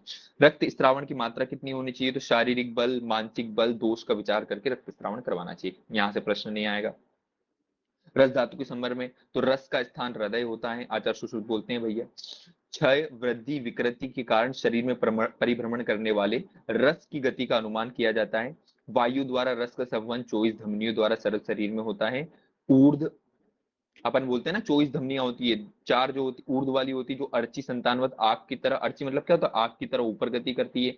10 जो होते हैं अधि, जैसे पानी नीचे गिरता है पुल से वैसे पानी की तरह नीचे गति करती है। और चार जो होती है शब्द की तरह तिर्यक गति करती है। ये अपन ने पढ़ा था ना, रसवाहिनी धमनी जो रस का संवहन करने वाली 24 धमनियां कैसे कैसे जाती है। अर्ची संतानवत ऊर्ध वाली होती है, जल संतानवत अधो वाली होती है, और तिर्यक वाली शब्द संतानवत होती है। रसजम पुरुषम विद्यात रसिज प्रत्नम, ये पेपर में आया भैया ना कि रसजम पुरुषम विद्याद रसम, ठीक है ना, मतलब रस के कारण ही पुरुष होता है, ऐसा इन्होंने बोला गया था, ये श्लोक था ना। रसजम पुरुषम विद्यात रसम रक्षेत प्रयत्न, इसलिए हमेशा अपने को मतलब रस से ही पुरुष होता है, इसलिए हमेशा अपने को रस की रक्षा करने का प्रयत्न हमेशा करना चाहिए। सुश्रुत सूत्र 14 का ये श्लोक था। फिर रक्त के बारे में देखते हैं, ये तो रस की उपमहिमा देख ली भैया, क्योंकि उनने माहौल बनाया भैया कि रक्त का निर्माण जो होता है वो किससे होता है, रस से ही होता है, इसलिए रस के बारे में इतनी सारी लाइन लिख दी है आचार्य सुश्रुत ने। ठीक है ना, फिर देखते हैं अपन क्या, देखो सुश्रुत के अनुसार शरीर की क्षय वृद्धि कैसे होती है, रस से होती है, और धातु की क्षय वृद्धि कैसे होती है, रक्त से होती है, अपने को पता है ना। शरीर की क्षय वृद्धि कैसे होती है, रस से होती है, और धातु की क्षय वृद्धि कैसे होती है, रक्त से होती है, रटा हुआ है अपने को। शरीर की क्षय वृद्धि में आचार्य सुश्रुत के अनुसार कारण है रस, और धातु की क्षय वृद्धि में कारण क्या होता है, रक्त होता है। चरक क्या बोलते हैं, तेजो रसा सर्वेश, सॉरी यहाँ से अपने को देखना था ना रक्त के बारे में, स खल्व अपो रसो यकृत प्लीहा प्राय राग, कुछ नहीं अपन देखो इतना देखे थे कि जो आहार रस से रस धातु बनती है, वो रस धातु जब यकृत और प्लीहा में जाके रंजक पित्त द्वारा राग को प्राप्त होती है, तो वही रस धातु किसमें परिवर्तित हो जाती है, रक्त धातु में परिवर्तित हो जाती है। ऐसा अपन ने सुश्रुत में डिटेल में पढ़ा है।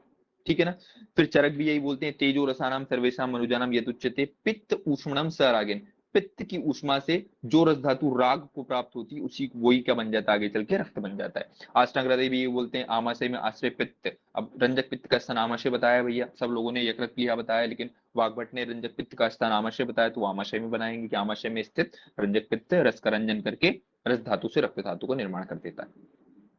शारंगर ने थोड़ा सा बोल दिया भैया कि रस हृदय में रहती है, और जो रंजित पित्त होता है या पाचक पित्त होता है, ये दोनों पित्त, रंजक और पाचक पित्त जो होते हैं, वो किसको, रस को रक्त में बदल देते हैं। सेम टू सेम बोला है। इस तरह आयुर्वेद के सभी आचार्य रंजक पित्त से ही रस द्वारा रक्त का बनना मानते हैं। स्थान विषय में मतभेद है, लेकिन हमेशा काय से, पित्त की ऊष्मा से या रंजक पित्त से क्या होता है, रक्त धातु का निर्माण होता है। ठीक है।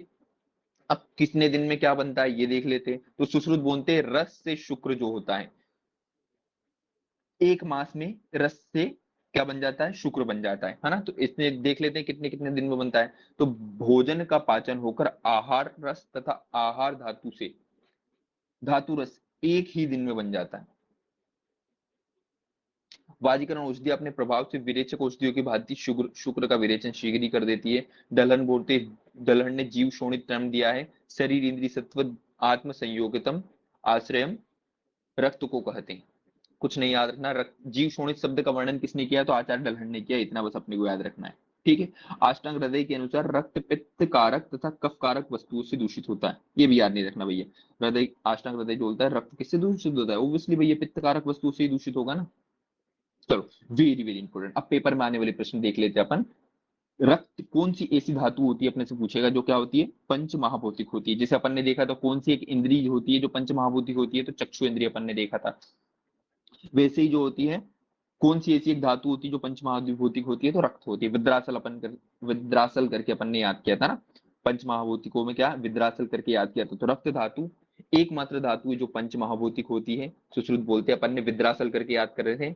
मतलब इस रक्त धातु में वी से विस्तृता उल्टा चालू करना ना, पृथ्वी के द्वारा होता है, द्रवता जो होता है जल के द्वारा होता है, और अग्नि जो होता है उसकी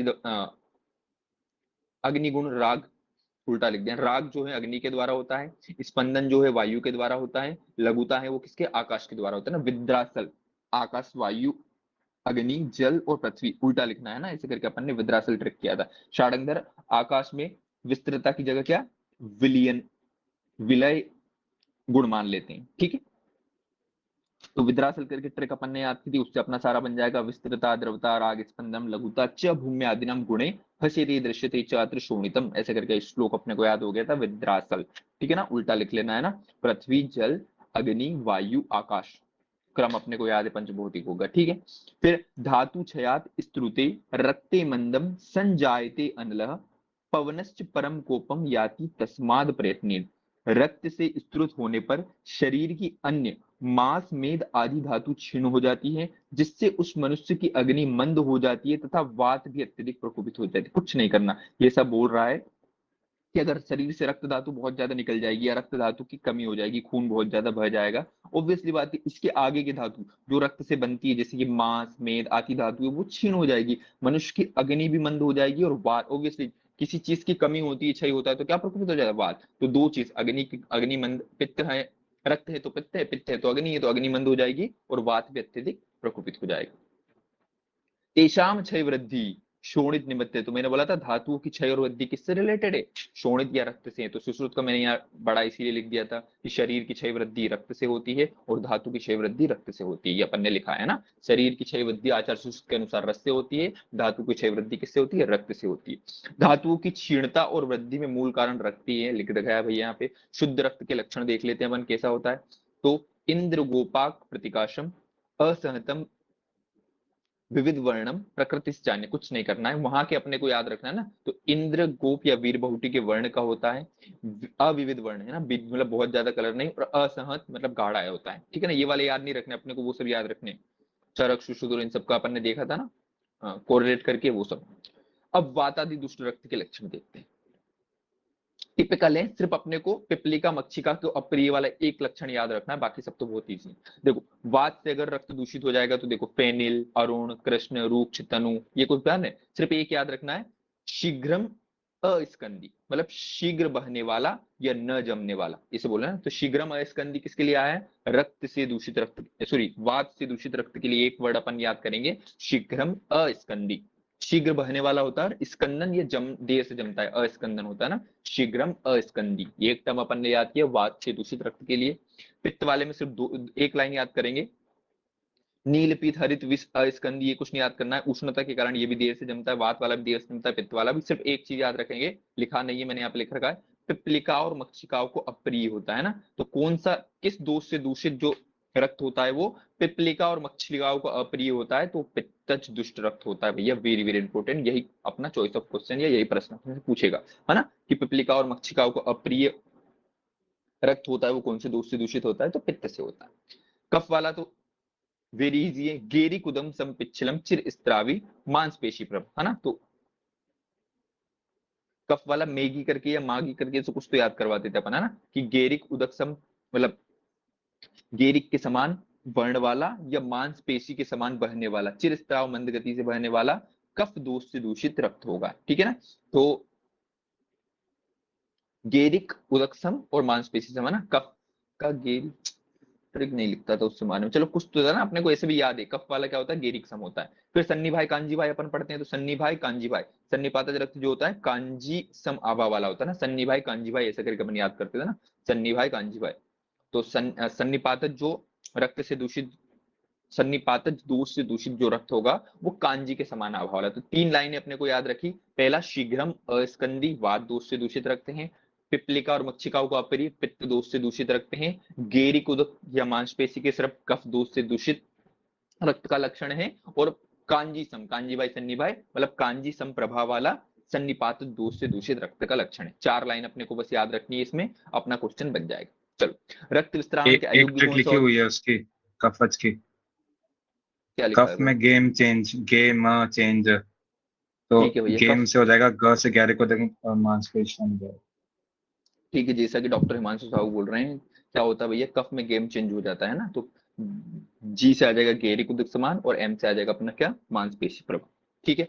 अब रक्त विस्त्रावण के अयोग्य कौन कौन से होते हैं, तो अपन ने, मैंने ऐसे करके एंटीरियर पोस्टीरियर यूएसजी में कभी भी रक्त विस्त्रावण नहीं करवाते, इसे ट्रिक मैंने बताई थी ना, AP USG, anterior posterior USG में क्या करते हैं अपन, कभी भी रक्त विस्तारण नहीं कर रहे हैं। तो ए से अब क्या आ रहा है था भैया, अर्श आ जाएगा। पी से क्या आ जाएगा, पांडु आ जाएगा। फिर यूएसजी, यू से उदर रोग, एस से सारे प्रकार के शोथ, और जी से गर्भिणी शोथ, है ना, या तो सॉरी, हाँ जी से गर्भिणी शोथ, ऐसे करके अपन ने देखा था ना, कि एंटीरियर पोस्टीरियर यूएसजी में क्या करते हैं, रक्त विस्तारण नहीं करवाते हैं, ठीक है ना। पूछ सकता है कभी कि निम्नलिखित में से आचार सुश्रुत के अनुसार कौन से ऐसे रोग है जिनमें रक्त विस्तारण नहीं करना चाहिए, तो एंटीरियर पोस्टीरियर यूएसजी मतलब अर्श में, पांडु रोग में, ऑब्वियसली पांडु तो भैया उसको पहले से ब्लड अनीमिया है, क्यों करेंगे, अर्श तो ऐसा ना ये ब्लीडिंग पाइल्स होगा इसलिए नहीं करेंगे। उधर रोग में भैया उसको एसाइटिस हो रहा है, क्यों करेंगे भैया, गर्भिणी में वैसे ही रक्त की कमी हो जाती है, क्यों करेंगे भैया, सर्वांग शोफ इडीमा में भी नहीं करेंगे, ठीक है। पांडु तो वैसे ही बन जाएगा ना, अनीमिया में क्यों करेंगे भैया रक्त विस्तार। अयोग्य में सुश्रुत के अतिरिक्त क्या क्या बताया है, तो सुश्रुत के अतिरिक्त अस्वेदित और अत्यधिक स्वेदित, इन दोनों को वाग्भट ने निषेध किया है। रक्त का विस्त्रावण काल, न अधिक उष्णता हो माहौल में, न अधिक शीतलता हो, न अति स्विन्न रोगी हो, यवागु पान करवा के, तो मैंने वही बता दिया था भैया, अग्निकर्म करने से पहले पिच्छल भोजन देना है, रक्त विस्त्रावण करने से पहले यवागु पान करवाना है, ठीक है। अशुद्ध रक्त का प्रमाण कितना होता है, तो अशुद्ध रक्त एक प्रस्थ से ज्यादा नहीं निकालना चाहिए, ऐसा लिखा गया है, ठीक है ना। अशुद्ध रक्त जो होता है एक प्रस्थ से, एक प्रस्थ बड़ा हो जाता है 650 ml जितना भी हो जाता है, उससे ज्यादा नहीं निकालना है। फिर रक्त विस्त्रावण के दो प्रकार के उपाय ये बताते हैं, कि एक होता है अशस्त्रकृत, एक होता है शस्त्रकृत। अशस्त्रकृत में तीन होते हैं, श्रृंग जलोका अलाबु, मैंने बताया था श्रृंग वात दृष्टि में यूएसएम गुण के कारण करते हैं, उष्ण स्निग्ध मधुर के कारण वात का नाश करता है, जलोका वाली में पित्त दृष्टि से यूज करते हैं एमएमएस मधुर, एमएमएस मधुर मंद स्निग्ध गुण के कारण पित्त का नाश करता है, और अलाबू वाला कतर कषाय तीक्ष्ण रुक्ष गुण के कारण कफ का नाश करता है, ऐसा अपन ने देखा था, ठीक है ना। शस्त्र वाले में दो हो जाएगा, एक आ जाएगा सिराव्यध और एक आ जाएगा प्रच्छान। सिरावध मतलब क्या, सारे शरीर में अगर दोष दूषित है तो अपन क्या करवाएंगे, सिरावध उसमें करवाएंगे, सबको पता है भैया सिरावध क्या कराते हैं। लेकिन प्रच्छान कर्म, जैसे अपना टकला हो गया है सिर में, अपने को क्या करना है, सिर्फ एक जगह का रोना, तो सिर में रक्त पंडीभूत हो गया ना, एक जगह के दोष होते हैं, तो उसमें अपन प्रच्छान करवाते हैं ना, बहुत ईजी है। पूरे सर्व शरीर में अगर दोष है तो सिरावेदन करवा देंगे, एक जगह पे हो गए तो प्रच्छान करवा देंगे, ठीक है। फिर ये श्रृंग रंगी की लंबाई मैंने वहां लिख दी थी भैया, ये 18 अंगुल लंबा है, अलावा 18 अंगुल चौड़ा है, ठीक है ना। ये 10 अंगुल तक रक्त निर्धारण कर सकता है, ये 12 अंगुल तक कर सकता है, जलों का 14 अंगुल तक कर सकता है, 24 अंगुल तक कर सकता है। यही वाली टेबल जो बनी हुई, इन टेबल को भी अपन देख लेते हैं। फिर ये क्रम, पहले तो ये क्रम याद कर लो भैया, कि बेस्ट क्रम क्या होता है, कौन से क्रम, चलो पहले पढ़ लेते फिर क्रम देखेंगे, है ना, वरना नाम याद नहीं आ रहे। सबसे पहले श्रृंग, श्रृंग देखते हैं भैया। तो श्रृंग जो होता है वात दुष्टि में करते हैं भैया, आचार्य चरक सुश्रुत बोलते हैं वात दुष्टि में करते हैं जब क्या हो, अवगाढ़तम रक्त हो या त्वचा में दुष्टित हो, ठीक है ना। तो अपन अवगाढ़तम पित्त वाले में देखते हैं, अजलों का पित्त की दुष्टि हो, ठीक है। पित्त की दुष्टि में सुश्रुत भी बोलते हैं, ये बोलते हैं अवगाढ़ और ग्रथित रक्त में। तो एक टर्म मैंने याद करवाया था, जलोका में कैसा रक्त होता है, ग्रथित से याद किया था ना। अगर जलोका में अपने पास कौन सा है, दूषित रक्त कैसा है, ग्रथित है, तो अपन क्या करेंगे, जलोका उसमें यूज करेंगे, ठीक है। परम सुकुमारों में भी करते हैं, लेकिन हालांकि एक अकेला नहीं आएगा, पर ये ऐसा आ जाएगा। अलाबू में क्या करते हैं भैया, कफ की दृष्टि में, सुश्रुत भी बोलते हैं कफ की दृष्टि में, और अवगाढ़ तर रक्त में, त्वचा में जब रक्त दृष्टि हो तो ये तीन टर्म अपने को याद करने। मैंने अलग लिख रखा है कि नहीं लिख रखा है, क्यों नहीं लिख रखा है यार, यहाँ लिख रखा है।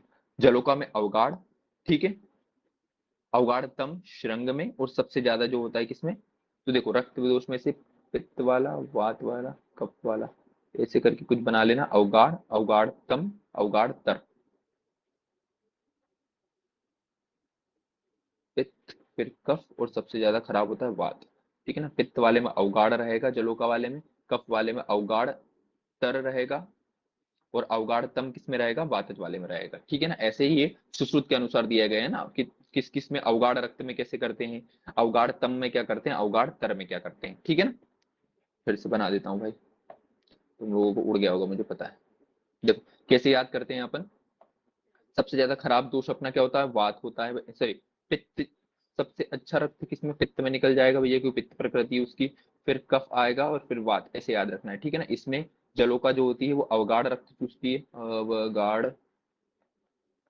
कफ वाले में अवगाढ़ तर हो जाएगा, अवगाढ़ तर, और इसमें वात वाले में तम हो जाएगा, ठीक है। इतना बस याद रखना है। चलो, फिर ग्रथित, ग्रथित रक्त भी पूछता है ना, ग्रथित रक्त भी किससे करते हैं, जलोका से करते हैं भैया। फिर स्रावेद, सारे के सारे शरीर में जब दोष हो तब करना है। चरक वरक का नहीं याद रखना, चरक ने इतने अच्छे से नहीं रहेगा, आपने सोच सुनना है। और एक पूछता है रक्त के पिंडीभूत होने से, वेरी वेरी इंपॉर्टेंट। रक्त पिंड के समान बच गया है, तो मैंने बोला था ना रक्त एक भाग में, एक स्थान में क्या बन गया, पिंड जैसा बन गया, तो अपन उसमें करते हैं प्रच्छान। ज्यादा दिमाग में लगाओ, प से प्रच्छान, प से पिंडीभूत, आर के पटेल सुपरमेसी, प से प्रच्छान, प से पिंडीभूत, ठीक है ना। पिंडीभूत होने में क्या करते हैं, प्रच्छान कर्म अपन करते हैं। ये सिर्फ चरक, चरक ने बताया है। बद्ध गुल्म में शस्त्र कर्म करते हैं, गुल्म के विलयन करने में घटी यंत्र से क्या करते हैं अपन, रक्त विस्त्रावण करवाते हैं ना। घटी यंत्र का प्रयोग कहाँ करते हैं, गुल्म के विलयन में करते हैं, ठीक है। अब अपन देख लेते हैं क्रम, आचार्य सुश्रुत ने क्रम बोला है, किस किस क्रम में क्या करते हैं ना। तो सबसे पहले प्रच्छान, प्रच्छान से बेस्ट होता है जलाका, जलोका से बेस्ट होता है अलाबू, अलाबू से बेस्ट होता है श्रृंग, और श्रृंग से भी सबसे बेस्ट होता है सिरावेद। पहले एक ब्रह्मास्त्र बना लो कि सबसे ज्यादा बेस्ट कौन होता है, सिरावेद जो होता है अपना सबसे बेस्ट होता है। शिरावत क्या होता है, सबसे बेस्ट होता है, ठीक है ना। तो ऐसे एक ट्रिक लिख लेना, शिव तू जप, क्या है तब, शिव तू जप। तो शिव, सी से अपना क्या आ जाएगा भैया, शिरावेद आ जाएगा। व से क्या आ जाएगा, विषाणिका, इस रंग का संस्कृत टर्म विषाणिका नाम से आएगा ना। फिर तू से क्या आ जाएगा, तुम भी। अलाबू के लिए संस्कृत वर्ड क्या है, तुम भी। अपने श्लोक में तुम भी है, तो अपने को तुम भी याद रखना है ना। अलाबू तो अपन ने हिंदी लिख रहा है। फिर जप, जैसे आ जाएगा अपने जलो का, और प से अपना आ जाएगा प्रच्छान। तो शिव तू जप ऐसे करके अपन याद रखेंगे, है ना। क्योंकि अपने जो श्लोक इसमें लिखा नहीं है ना, जो इस ये क्रम वाला श्लोक जो सुश्रुत ने लिखा है वहां पे ऐसे लिखा है, श्रावेदम विषाणिका तुम भी जलो का प्रच्छान कर्म, ऐसे करके आया ना। तो अपनी ट्रिक क्या बन जाएगी, शिव तू जप, ऐसे करके अपने स्वाति से लेके ट्रिक बनाई थी भैया, शिव तू जप ऐसे करके। ये कम रहता है किसका, रक्त विस्तारण में कौन कौन से बेस्ट होते हैं। सिरावेद सबसे बेस्ट होता है, उसके बाद श्रृंग, फिर अलाबू, फिर जलोका, और सबसे एंड में प्रच्छान।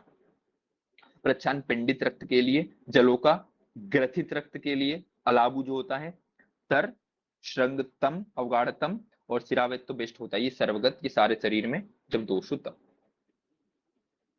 चलो, दलहन ने बोला है भैया, श्रृंग अलाबू सुकुमार पायो, जलोकस तू परम सुकुमारो, असुकुमारो प्रायश्च प्रच्छान सिरावेदम से। कुछ नहीं याद रखना, ये बोलते हैं सुकुमार।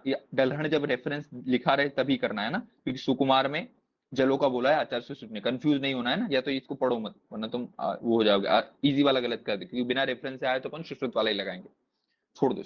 प्रच्छान पैदा, प्रच्छान, प्रच्छान ऋजु मतलब सीधा, असंकीर्ण सूक्ष्म स्थान, अनअवगाढ़, अधिक उत्तान भी नहीं, ऐसा करना चाहिए नहीं। याद रखना भैया क्या है, बहुत गंदा लिखा हुआ है। अधिक रक्तस्राव होने पर अगर सामान्य उपचार से बंद ना हो तो क्षार अग्नि द्वारा जला देना चाहिए। अपना लिखा भैया सामान्य उपचार से अगर रक्तस्राव बंद नहीं हो रहा ना, अपन तीनों वो देखेंगे अपन।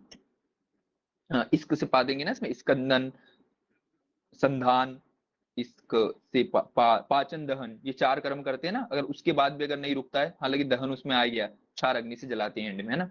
वेदन के अंतर ही उस सिरा के रक्त बंद न होने पर वेदित सिरा से दूसरी, हाँ, अगर अपन ने रक्त में वेदन किया है और उस सिरा से रक्त बंद नहीं हो रहा है तो उसकी पास वाली सिरा का क्या कर देंगे, पुनर्वेदन कर देंगे, जिसके कारण वो वहां वाला रुक जाएगा। आचार्य डलहन रक्त रोधक कुछ आभ्यंतर औषधि बताइए। वात दोष में मांस रस पिलाओ तो रक्त रुक जाएगा, पित्त दोष में क्षीर पिलाओ तो रुक जाएगा, कफ दोष में यूष पिलाओ। कभी जिंदगी में नहीं आएगा, कोई लॉजिक ही नहीं है इस कहानी। यहां से प्रश्न आएगा भाई। सुश्रुत के अनुसार वेद का प्रमाण कितना है, वेरी वेरी इंपॉर्टेंट। देखो सुश्रुत बोलते हैं अगर मांस वाले स्थान की सिरा का आप वेद कर रहे हो ना, मांसल प्रदेश है, वहां से अपन रक्त निकाल रहे हो तो ब्रीही मुख शस्त्र से निकालो, ठीक है। और कितना निकालो, यव मात्र में, ठीक है। जब ब्रीहिमुख शस्त्र होता है उसको प्रमाण कैसा होना चाहिए, यव मात्र का प्रमाण होना चाहिए ना। ब्रीहिमुख शस्त्र से उसके यव मात्र का प्रमाण होना चाहिए। तो अपन ने क्या कैसे याद किया था इसको,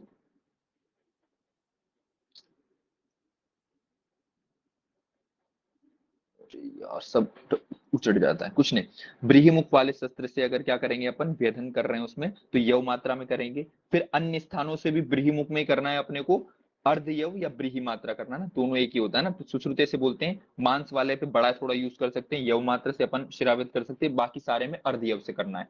लेकिन अस्थियों के ऊपर सबको पता है, अस्थियों में कुठारिका से अपन करते हैं, और कुठारिका की मात्रा या कुठारिका के शस्त्र का प्रमाण भी अर्ध यव मात्रा में होना चाहिए, ठीक है। तो आचार्य सुश्रुत के अनुसार मांसल वाले प्रदेश में अगर शिरावेद करना है तो यव प्रमाण में कर सकते हो। ओब्वियसली मांसल वाले में थोड़ा ज्यादा कर सकते हैं ना, बाकी सब में अर्ध यव प्रमाण करना है। और लेकिन अस्थियों में ब्रीहिमुख यूज भी नहीं करना है। अरे भूल गए क्या, कल अभी आज दिन में तो मैंने बताया बिक्रू आवे वेदन करावे, बिक्रू आवे वेदन करावे, इन चार शस्त्रों से अपन वेदन कर्म करते हैं, ब्रीहिमुख से, कुठारिका से, आरा आरा शस्त्र से और वेतस पत्र से, है ना। जिसमें बिक्रू मेनली सुश्रुत बोलते हैं यूज करते हैं, ब्रीहिमुखी मांस वाले में यूज करते हैं, और अन्य स्थानों पे ब्रीहिमुखी यूज करते हैं, सिर्फ अस्थि वालों पे कुठारी का यूज करते हैं, ठीक है ना। ब्रीहिमुखी अगर मांस वाले एरिया में यूज कर रहे हैं तो उसका प्रमाण यव मात्रा में होगा, और अन्य स्थानों में होगा तो उसका प्रमाण अर्ध यव होगा, ठीक है। अस्थियों के ऊपर कुठारी का ऐसे ही करते हैं, उसका प्रमाण हमेशा अर्ध यव ही होगा। मतलब यव मात्रा सुश्रुत बोलते हैं सिर्फ मांसल वाले एरिया में यूज करना है। आष्टांग हृदय ने इजी कर दिया है। आष्टांग हृदय बोलते हैं मांस वाले स्थानों पर ब्रीहिमुख से यूज करो, जिसका प्रमाण क्या होगा, ब्रीही प्रमाण होगा, और अस्थियों के ऊपर कुठारी का अर्धेय प्रमाण होगा ना। वाघभट वाला भूल जाओ, कोई दिक्कत नहीं। फिर वेरी वेरी इंपॉर्टेंट, रक्त स्पंदन के चार उपाय, यही पूछेगा अपने से। निम्नलिखित में से क्रम जमाइए, या सही क्रम है कि निम्नलिखित में रक्त स्पंदन के उपाय में कौन नहीं है कौन है, ये पूछेगा तो अपन ने क्रम याद किया हुआ है ना। क्या लिखा है अपन ने, ट्रिक इश्क से पा देंगे अपन, ठीक है ना। इश्क से पाद करेंगे तो इससे स्कंदन सबसे पहले करेंगे, फिर संधान करेंगे, फिर पादन करेंगे, फिर दहन करेंगे। अपने से पूछता है कि संधान कौन से द्रव्यों से करते हैं, तो संधान हमेशा कसाय रस द्रव्यों से करते हैं। सबसे पहले स्कंदन, स्कंदन स्कंदन इसमें शीत उपचार या हिम उपचार करते हैं, ठीक है ना। स्कंदन हमेशा ठंडा कैसे करेंगे, शीत उपचार करेंगे। संधान कषाय का संधान करते हैं ना, अरे कषाय बनाते हैं अपन उसमें, भेषज कल्पना पे संधान कर्म से तो बनाते भैया। पाचन का ऐसे करेंगे, भस्म आदियों से उसका पाचन करेंगे। और सिरा दहन का ऐसे करेंगे, सिरा का संकोच जला के उसका दहन करेंगे। ये याद रखना है किससे क्या करेंगे। तो स्कंदन हमेशा शीत उपचार से करेंगे, संधान हमेशा कषाय रस से करेंगे, और पाचन हमेशा भस्म से करेंगे, और दहन का ऐसे करेंगे, सिरा का संकोच या अग्निकर्म द्वारा करें, ठीक है ना। अस्कंदमाने रुधिरम संधाने प्रयोज्येत संधाने भृश्यमाने तुपाचने समापुच्चेत कल्परेर त्रिविध्यम प्रवेदम यथाविधि असिद्ध्यम चेतुम फलम श्लोक। ये श्लोक से प्रश्न आता है जो अपने को हिंदी में लगती है। अर्थात रक्त स्राव न रुकने पर क्रमशः सबसे पहले स्कंदन, फिर संधान, फिर पाचन, और फिर दहन कर्म करना चाहिए। इसके से पाद लेना चाहिए भैया अपने को, ठीक है ना। समय रक्तस्राव के लक्षण क्या क्या देखते हैं, तो लाघवम वेदना शांति, शरीर में एकदम लघुता आ जाना, वेदना की शांति हो जाना, व्याधि के वेग का कम हो जाना या क्षय हो जाना, ये सब समय स्राव के लक्षण है। बहुत इजी है ना, शरीर में लघुता आना। एक उलझ देगा कि निम्नलिखित में तो कौन सा समय रक्तस्राव का लक्षण नहीं है, इजीली अपन पहचान लेंगे। लघुता, वेदना, शांति, व्याधि के वेग का परिचय ये होता है। एक उल्टा देगा जो है। फिर रक्त की महिमा के लिए सुश्रुत के सूत्र स्थान के 14 का चैप्टर है, श्लोक है जो अपने को रटा हुआ है। देहस्य रुधिरम मूलम रुधिरणम धार्यते यद्मेन संरक्षिते रक्तम जीवमिति स्थिति, ठीक है ना। तो ये सुश्रुत सूत्र 14 का श्लोक वाला होता है ना। देहस्य रुधिरम मूलम रुधिरेण धारयति। किसका है अपने को बस सुश्रुत याद रख, किसका रेफरेंस है, सुश्रुत का है। देहस्य रुधिरम मूलम रुधिरेण धारयति। रक्त स्त्राव के पश्चात क्या करेंगे भैया, कोष्ण सर्पी से पान परिसेचन करेंगे, सबको पता है भैया अपने को। रक्त स्त्राव के पश्चात शीतल सेक आदि किए जाते हैं, जिससे वायु कुपित होकर सुई चुभने की पीड़ा के साथ साथ शोथ हो जाए, तो उसमें कोष्ण सर्पी परिच्छेद करें। कुछ नहीं करेंगे, शीतल परिच्छेद करेंगे अग्निकरण के बाद। अगर थोड़ी सी अपने को क्या हो जाए, वेदना हो जाए, ये शोथ हो रहा है, तो अपने को कोष्ण सर्पी से परिसेचन उसमें कर देंगे, ज्यादा ध्यान नहीं देना। ये अपना क्या होगा, रक्त स्त्राव या रक्त क्या बोलते हैं, रक्त विस्रावण की महिमा का भी अपन ने क्या कर दिया, बखान कर दिया है। चलो अब आगे आ जाते हैं अपन किसमें, व्रणशोथ पढ़ेंगे।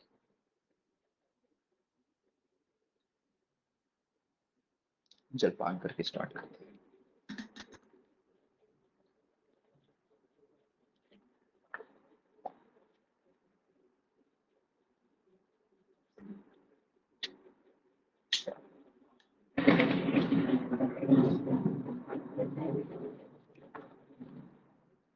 चलो व्रणशोथ देखो, ये शल्य तंत्र अपने को अच्छे से पढ़ना है ना। अगर देखेंगे तो एक पूरी यूनिट में शल्य तंत्र दे रखा है, और पिछले साल का पेपर देखो बहुत इजी जो अपने को रटे हैं, क्योंकि अपन ने तो बहुत काम कर रखा है इसमें यूजी में। बहुत इजी क्वेश्चन है, और मुझे ऐसा लग रहा है 10 में से 8 तो अपने से बन ही जाएंगे, बन जाएंगे, है ना। इसलिए ज्यादा ध्यान नहीं देना है, मतलब ज्यादा ध्यान देना है इसमें और अच्छे से पढ़ना है। चलो अब व्रण शोभ देखते हैं भैया। तो आचार्य सुश्रुत ने एकांग शोभ में 6 भेद, शोभ के लक्षण, अवस्थाएं, उसकी चिकित्सा के उपक्रम का वर्णन सूत्र स्थान के चैप्टर नंबर 17, जिसका नाम है आम पक्वेशनी अध्याय में किया है। चिकित्सा के 23वें अध्याय में सर्वर शोफों में 5 भेदों का चिकित्सा में वर्णन किया ना। तो सूत्र अपना आंसर सूत्र स्थान से जाता है, शोफ कितने प्रकार के होते हैं, तो 6 प्रकार के सुश्रुत ने शोफ बताए। आचार्य चरक ने तो पूरा चैप्टर ही दे दिया, त्रिशोथी अध्याय नाम से सूत्र स्थान का 18वां चैप्टर, जिसमें दोषानुसार शोध का वर्णन किया गया है। एवं चिकित्सा स्थान में शवथु चिकित्सा अध्याय 12वें नंबर के अध्याय में इसकी चिकित्सा का वर्णन किया गया है।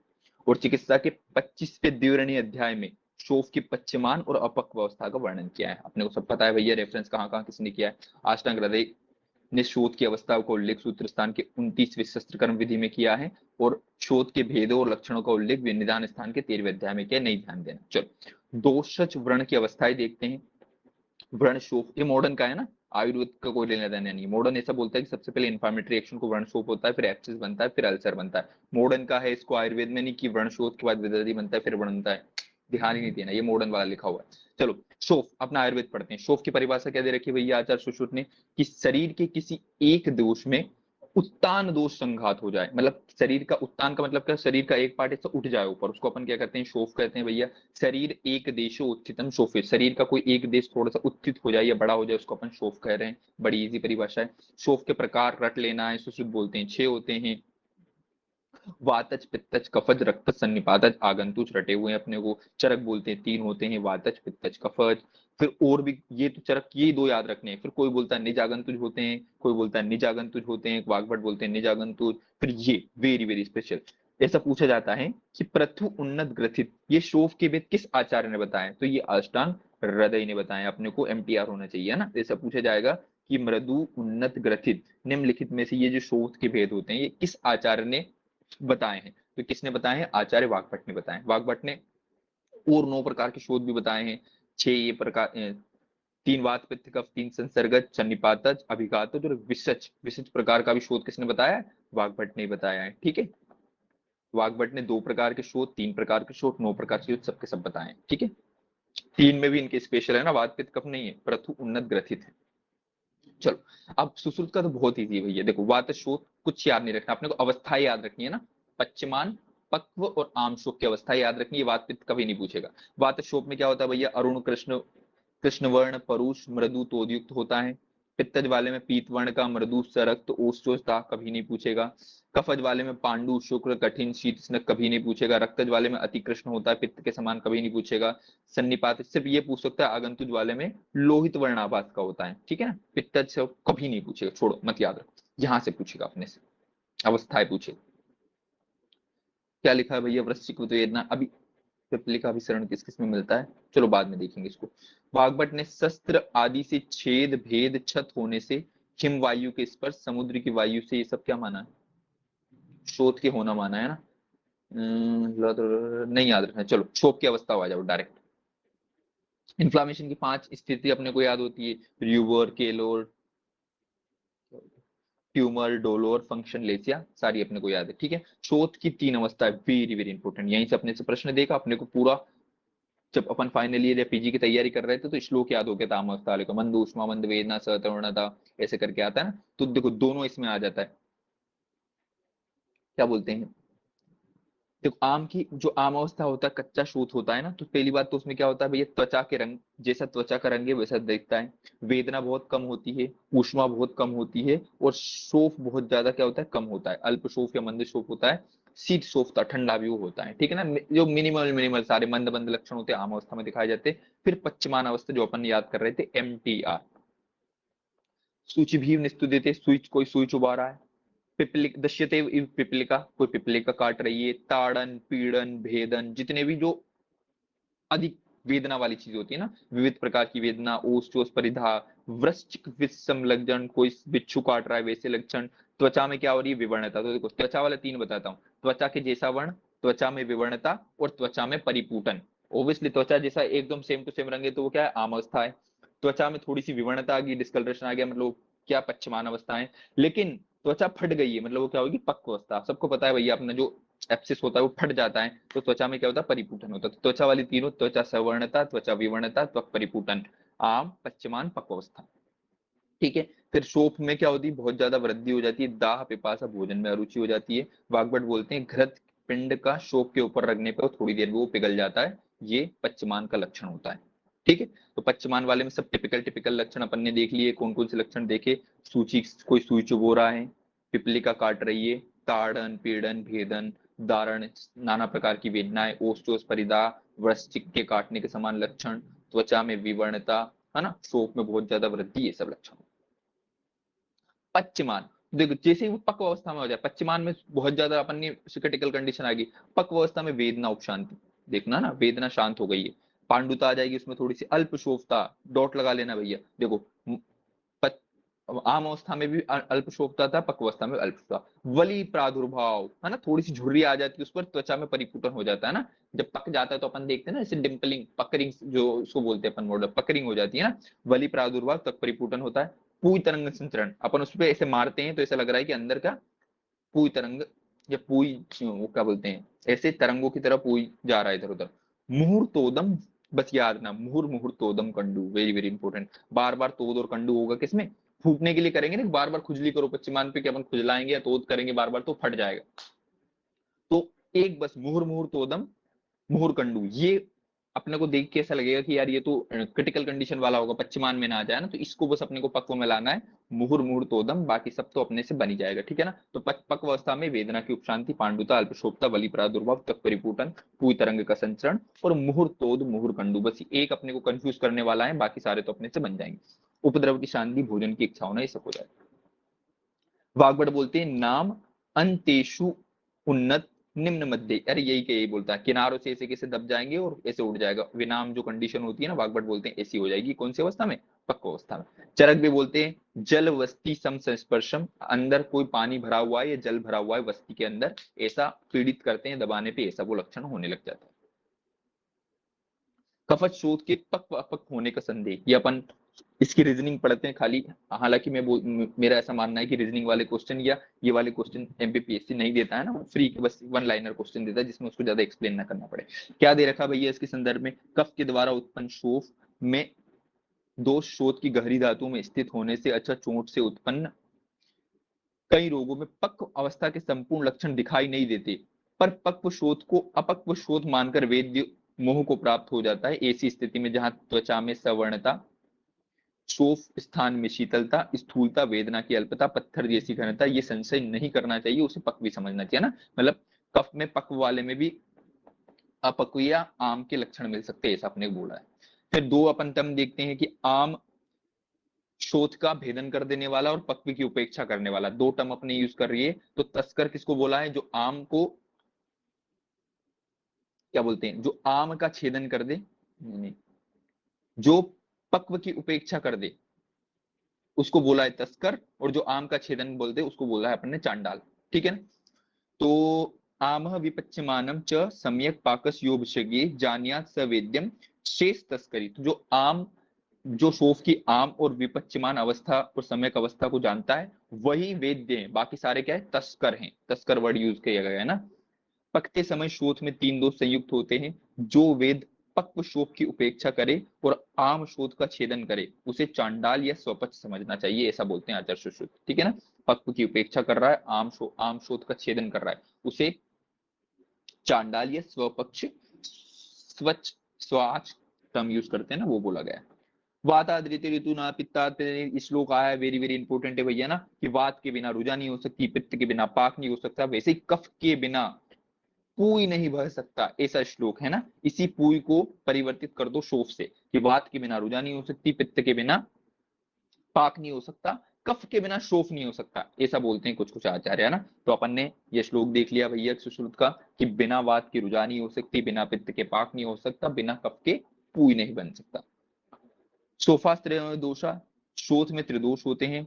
वात के कारण शोफ में वेदना होती है, पित्त के कारण पाक होता है और कफ के कारण पूई बनता है। सुश्रुत सूत्र स्थान के 17वें नंबर का चैप्टर है, श्लोक है आम पक विष्णु अध्याय का।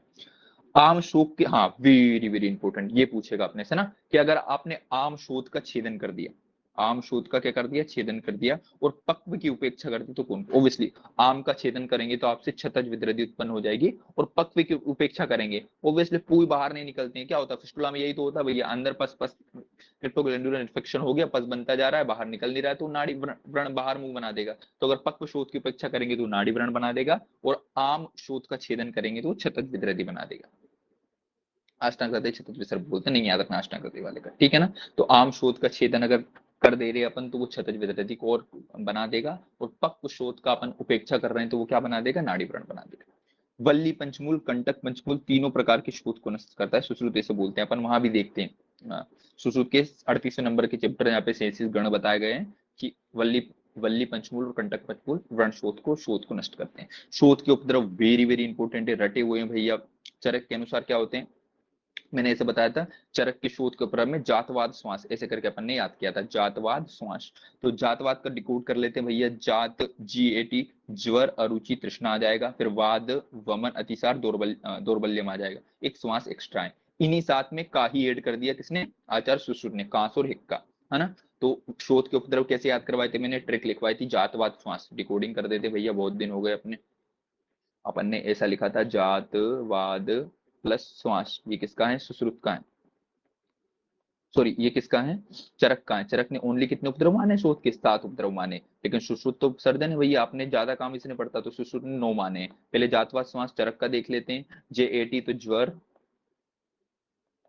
A से अरुचि, T से तंद्रा, फिर वाद, V से क्या आ जाएगा भैया अपना वमन, A से अतिसार, दौर्बल्यम, ठीक है, प्लस श्वास को अपन ने ले लिया, फिर का ही ऐड कर दिया किसका, सुश्रुत का। यही पूछता है कि निम्नलिखित में सुश्रुत ने कौन सा उपद्रव सुश्रुत ने माना, चरक ने नहीं माना, तो का ही नहीं माना, मतलब कांस और हिक्का किसने ऐड किया है, सुश्रुत ने, ठीक है।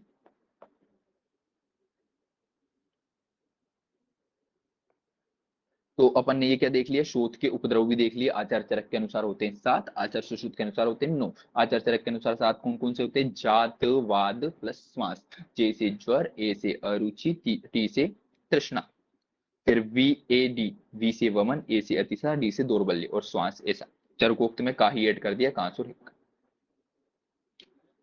फिर अपन देखते हैं व्रण शोभ के 7 उपक्रम रटे हुए अपने को, विवाह पार्श्व, सबके अलग अलग ट्रिक है भैया अपनी, विवाह मुझे पार्श्व वाली याद है, तुम लोग को भी अपनी अपनी कुछ ना कुछ होगी सही ना, क्योंकि ये तो अपन ने वैसे ही रट लिया था उस समय में। वर्ण के 7 उपक्रम होते हैं भैया, आदो विमलापनम कुर्यात्, द्वितीय अवसेचनम, तृतीय उपनाहम, चतुरम पाटनी क्रिया, पंचम शोधनम कुर्यात्, षष्टम रोपणम इति, एते वर्णकुमा फलाना विक्रम अपहतम, है ना। विमलापन का मतलब क्या होता है भैया, पहला होता है वि अ उ पाशो रोवे, विमलापन सबसे पहले करते हैं, अवसेचन दूसरे नंबर पे करते हैं, उपनाह तीसरे नंबर पे करते हैं, पाशो पाटन चौथे नंबर पे करते हैं, शो से शोधन 5वें नंबर पे, रोपण 6ठे नंबर पर, वेकृत अपहन जो होता है 7वें नंबर पे करते हैं। किस किस चीजों से करते हैं, तो विमलापन मतलब क्या, उंगली से मलने वाले को विमलापन कहते हैं अपन, देखा है अपन ने।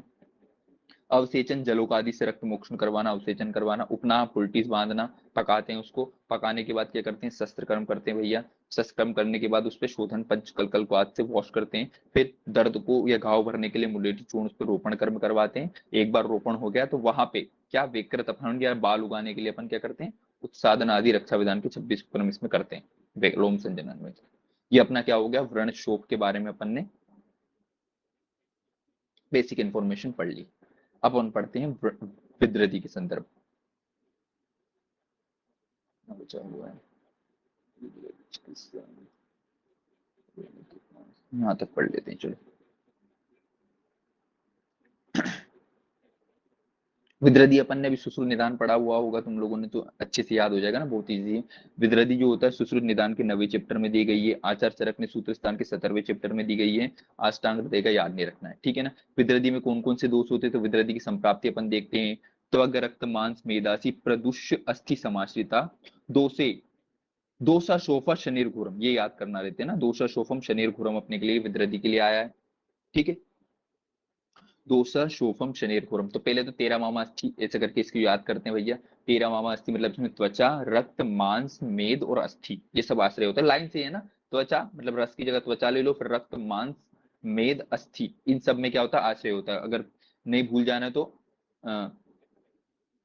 क्या बोलते हैं, तेरा मामा अस्थि ट्रिक याद रख लेंगे, है ना। तेरा मामा अस्थि विद्रदी की क्या होते हैं, दूष्य होते हैं सारे के सारे। फिर दोसा शोफम शनीर घोरम विद्रदी के लिए आता है। फिर मरवा करके ऐसे महामूलम रुजावंतम वृत्तम चाप्य आयतम, चार अपने को याद रहनी।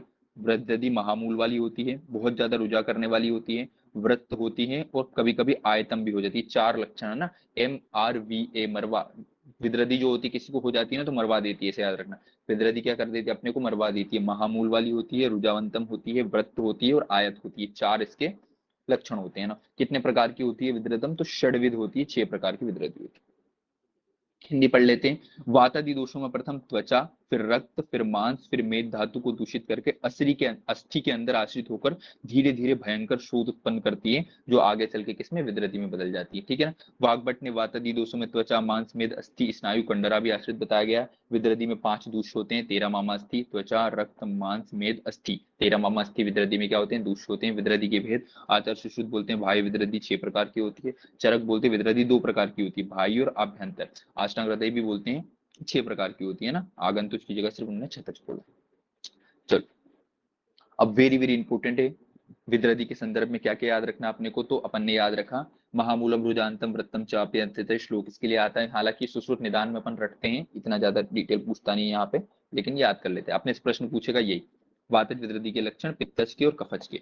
तो वातज विद्रदी में कृष्ण अरुण परुषो भ्रशम अत्यर्थम वेदनम ये सब बन जाएगा। सिर्फ अपने को याद रखना है चित्र उत्थान प्रकापम वात विद्रदी के लिए आता है, क्षिप्र उत्थान प्रपावन पित्त के लिए आता है, और चिर उत्थान प्रपावन कब के लिए आता है। यहीं से अपना प्रश्न आएगा, ठीक है ना। बाकी सब पढ़ लेते हैं अपन। कृष्ण अरुण मतलब काले कलर का, अरुण वर्ण का, ये सारे कलर वातज विद्रदी में आते हैं। भ्रशम अत्यर्थम वेदना, ओबियसली ज्यादा वेदना किसमें होगी, वातज विद्रदी में। पैतृक वाले में उदुम्बर संकाशम श्यावो जर दाहवान होता है ना, उदुम्बर के समान कलर वाला जो होता है, दाह और ज्वर के साथ कौन सी विद्रदी होती है, तो सिर्फ उदुम्बर संकाशम याद रखना है, ठीक है ना।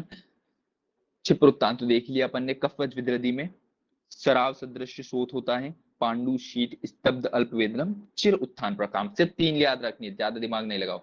चित्र उत्थान वात के लिए चित्र आया है, क्षिप्र पित्त विद्रदी के लिए आया है, और चिर जो होता है ना वो रहता है। वाग्भट ने थोड़ा सा चेंज कर दिया, चित्र की जगह चिर बोल दिया, किसके लिए, वात के लिए भी, और बाकी सारा का सारा सेम रखा है। सन्निपातज विद्रदी बचपन से रटा हुआ है, घाटालो उष्मो महान, ठीक है ना। तो नाना वर्ण रुजा स्त्रावो घाटालो विष्मो महान, अपन ने अनंतवाद के जब लक्षण देखा था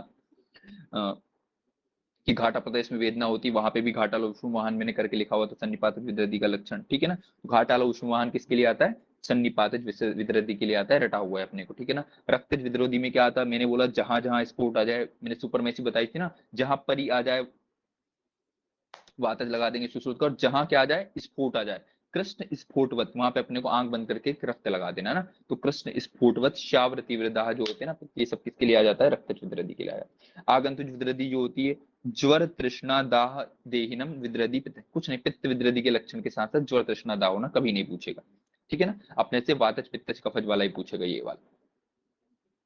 फिर चरक के अनुसार विद्रदी होती है, चरक बोलते हैं बाह्य होती है एक विद्रदी, एक होती है आभ्यंतर। बाह्य जो होती है वो त्वचा, स्नायु, मांस, कंडरा, इन सब में महारुजा उत्पन्न करती है। नहीं याद रखना भैया, ये चरक का कभी नहीं पूछेगा। सुश्रुतों सभी माना है गुदा। आभ्यंतर विद्रदी जो होती है 9 मानी है चरक ने और सुश्रुत ने 10 मानी, आगे अपन देखेंगे।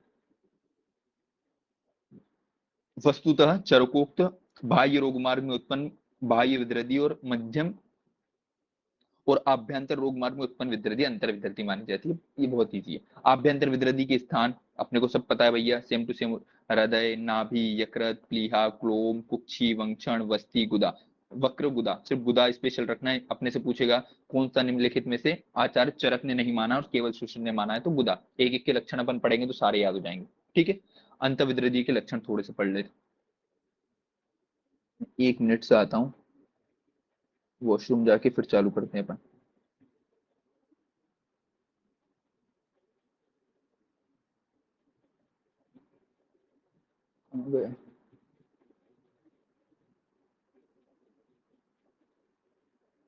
तो विद्रती बचा है,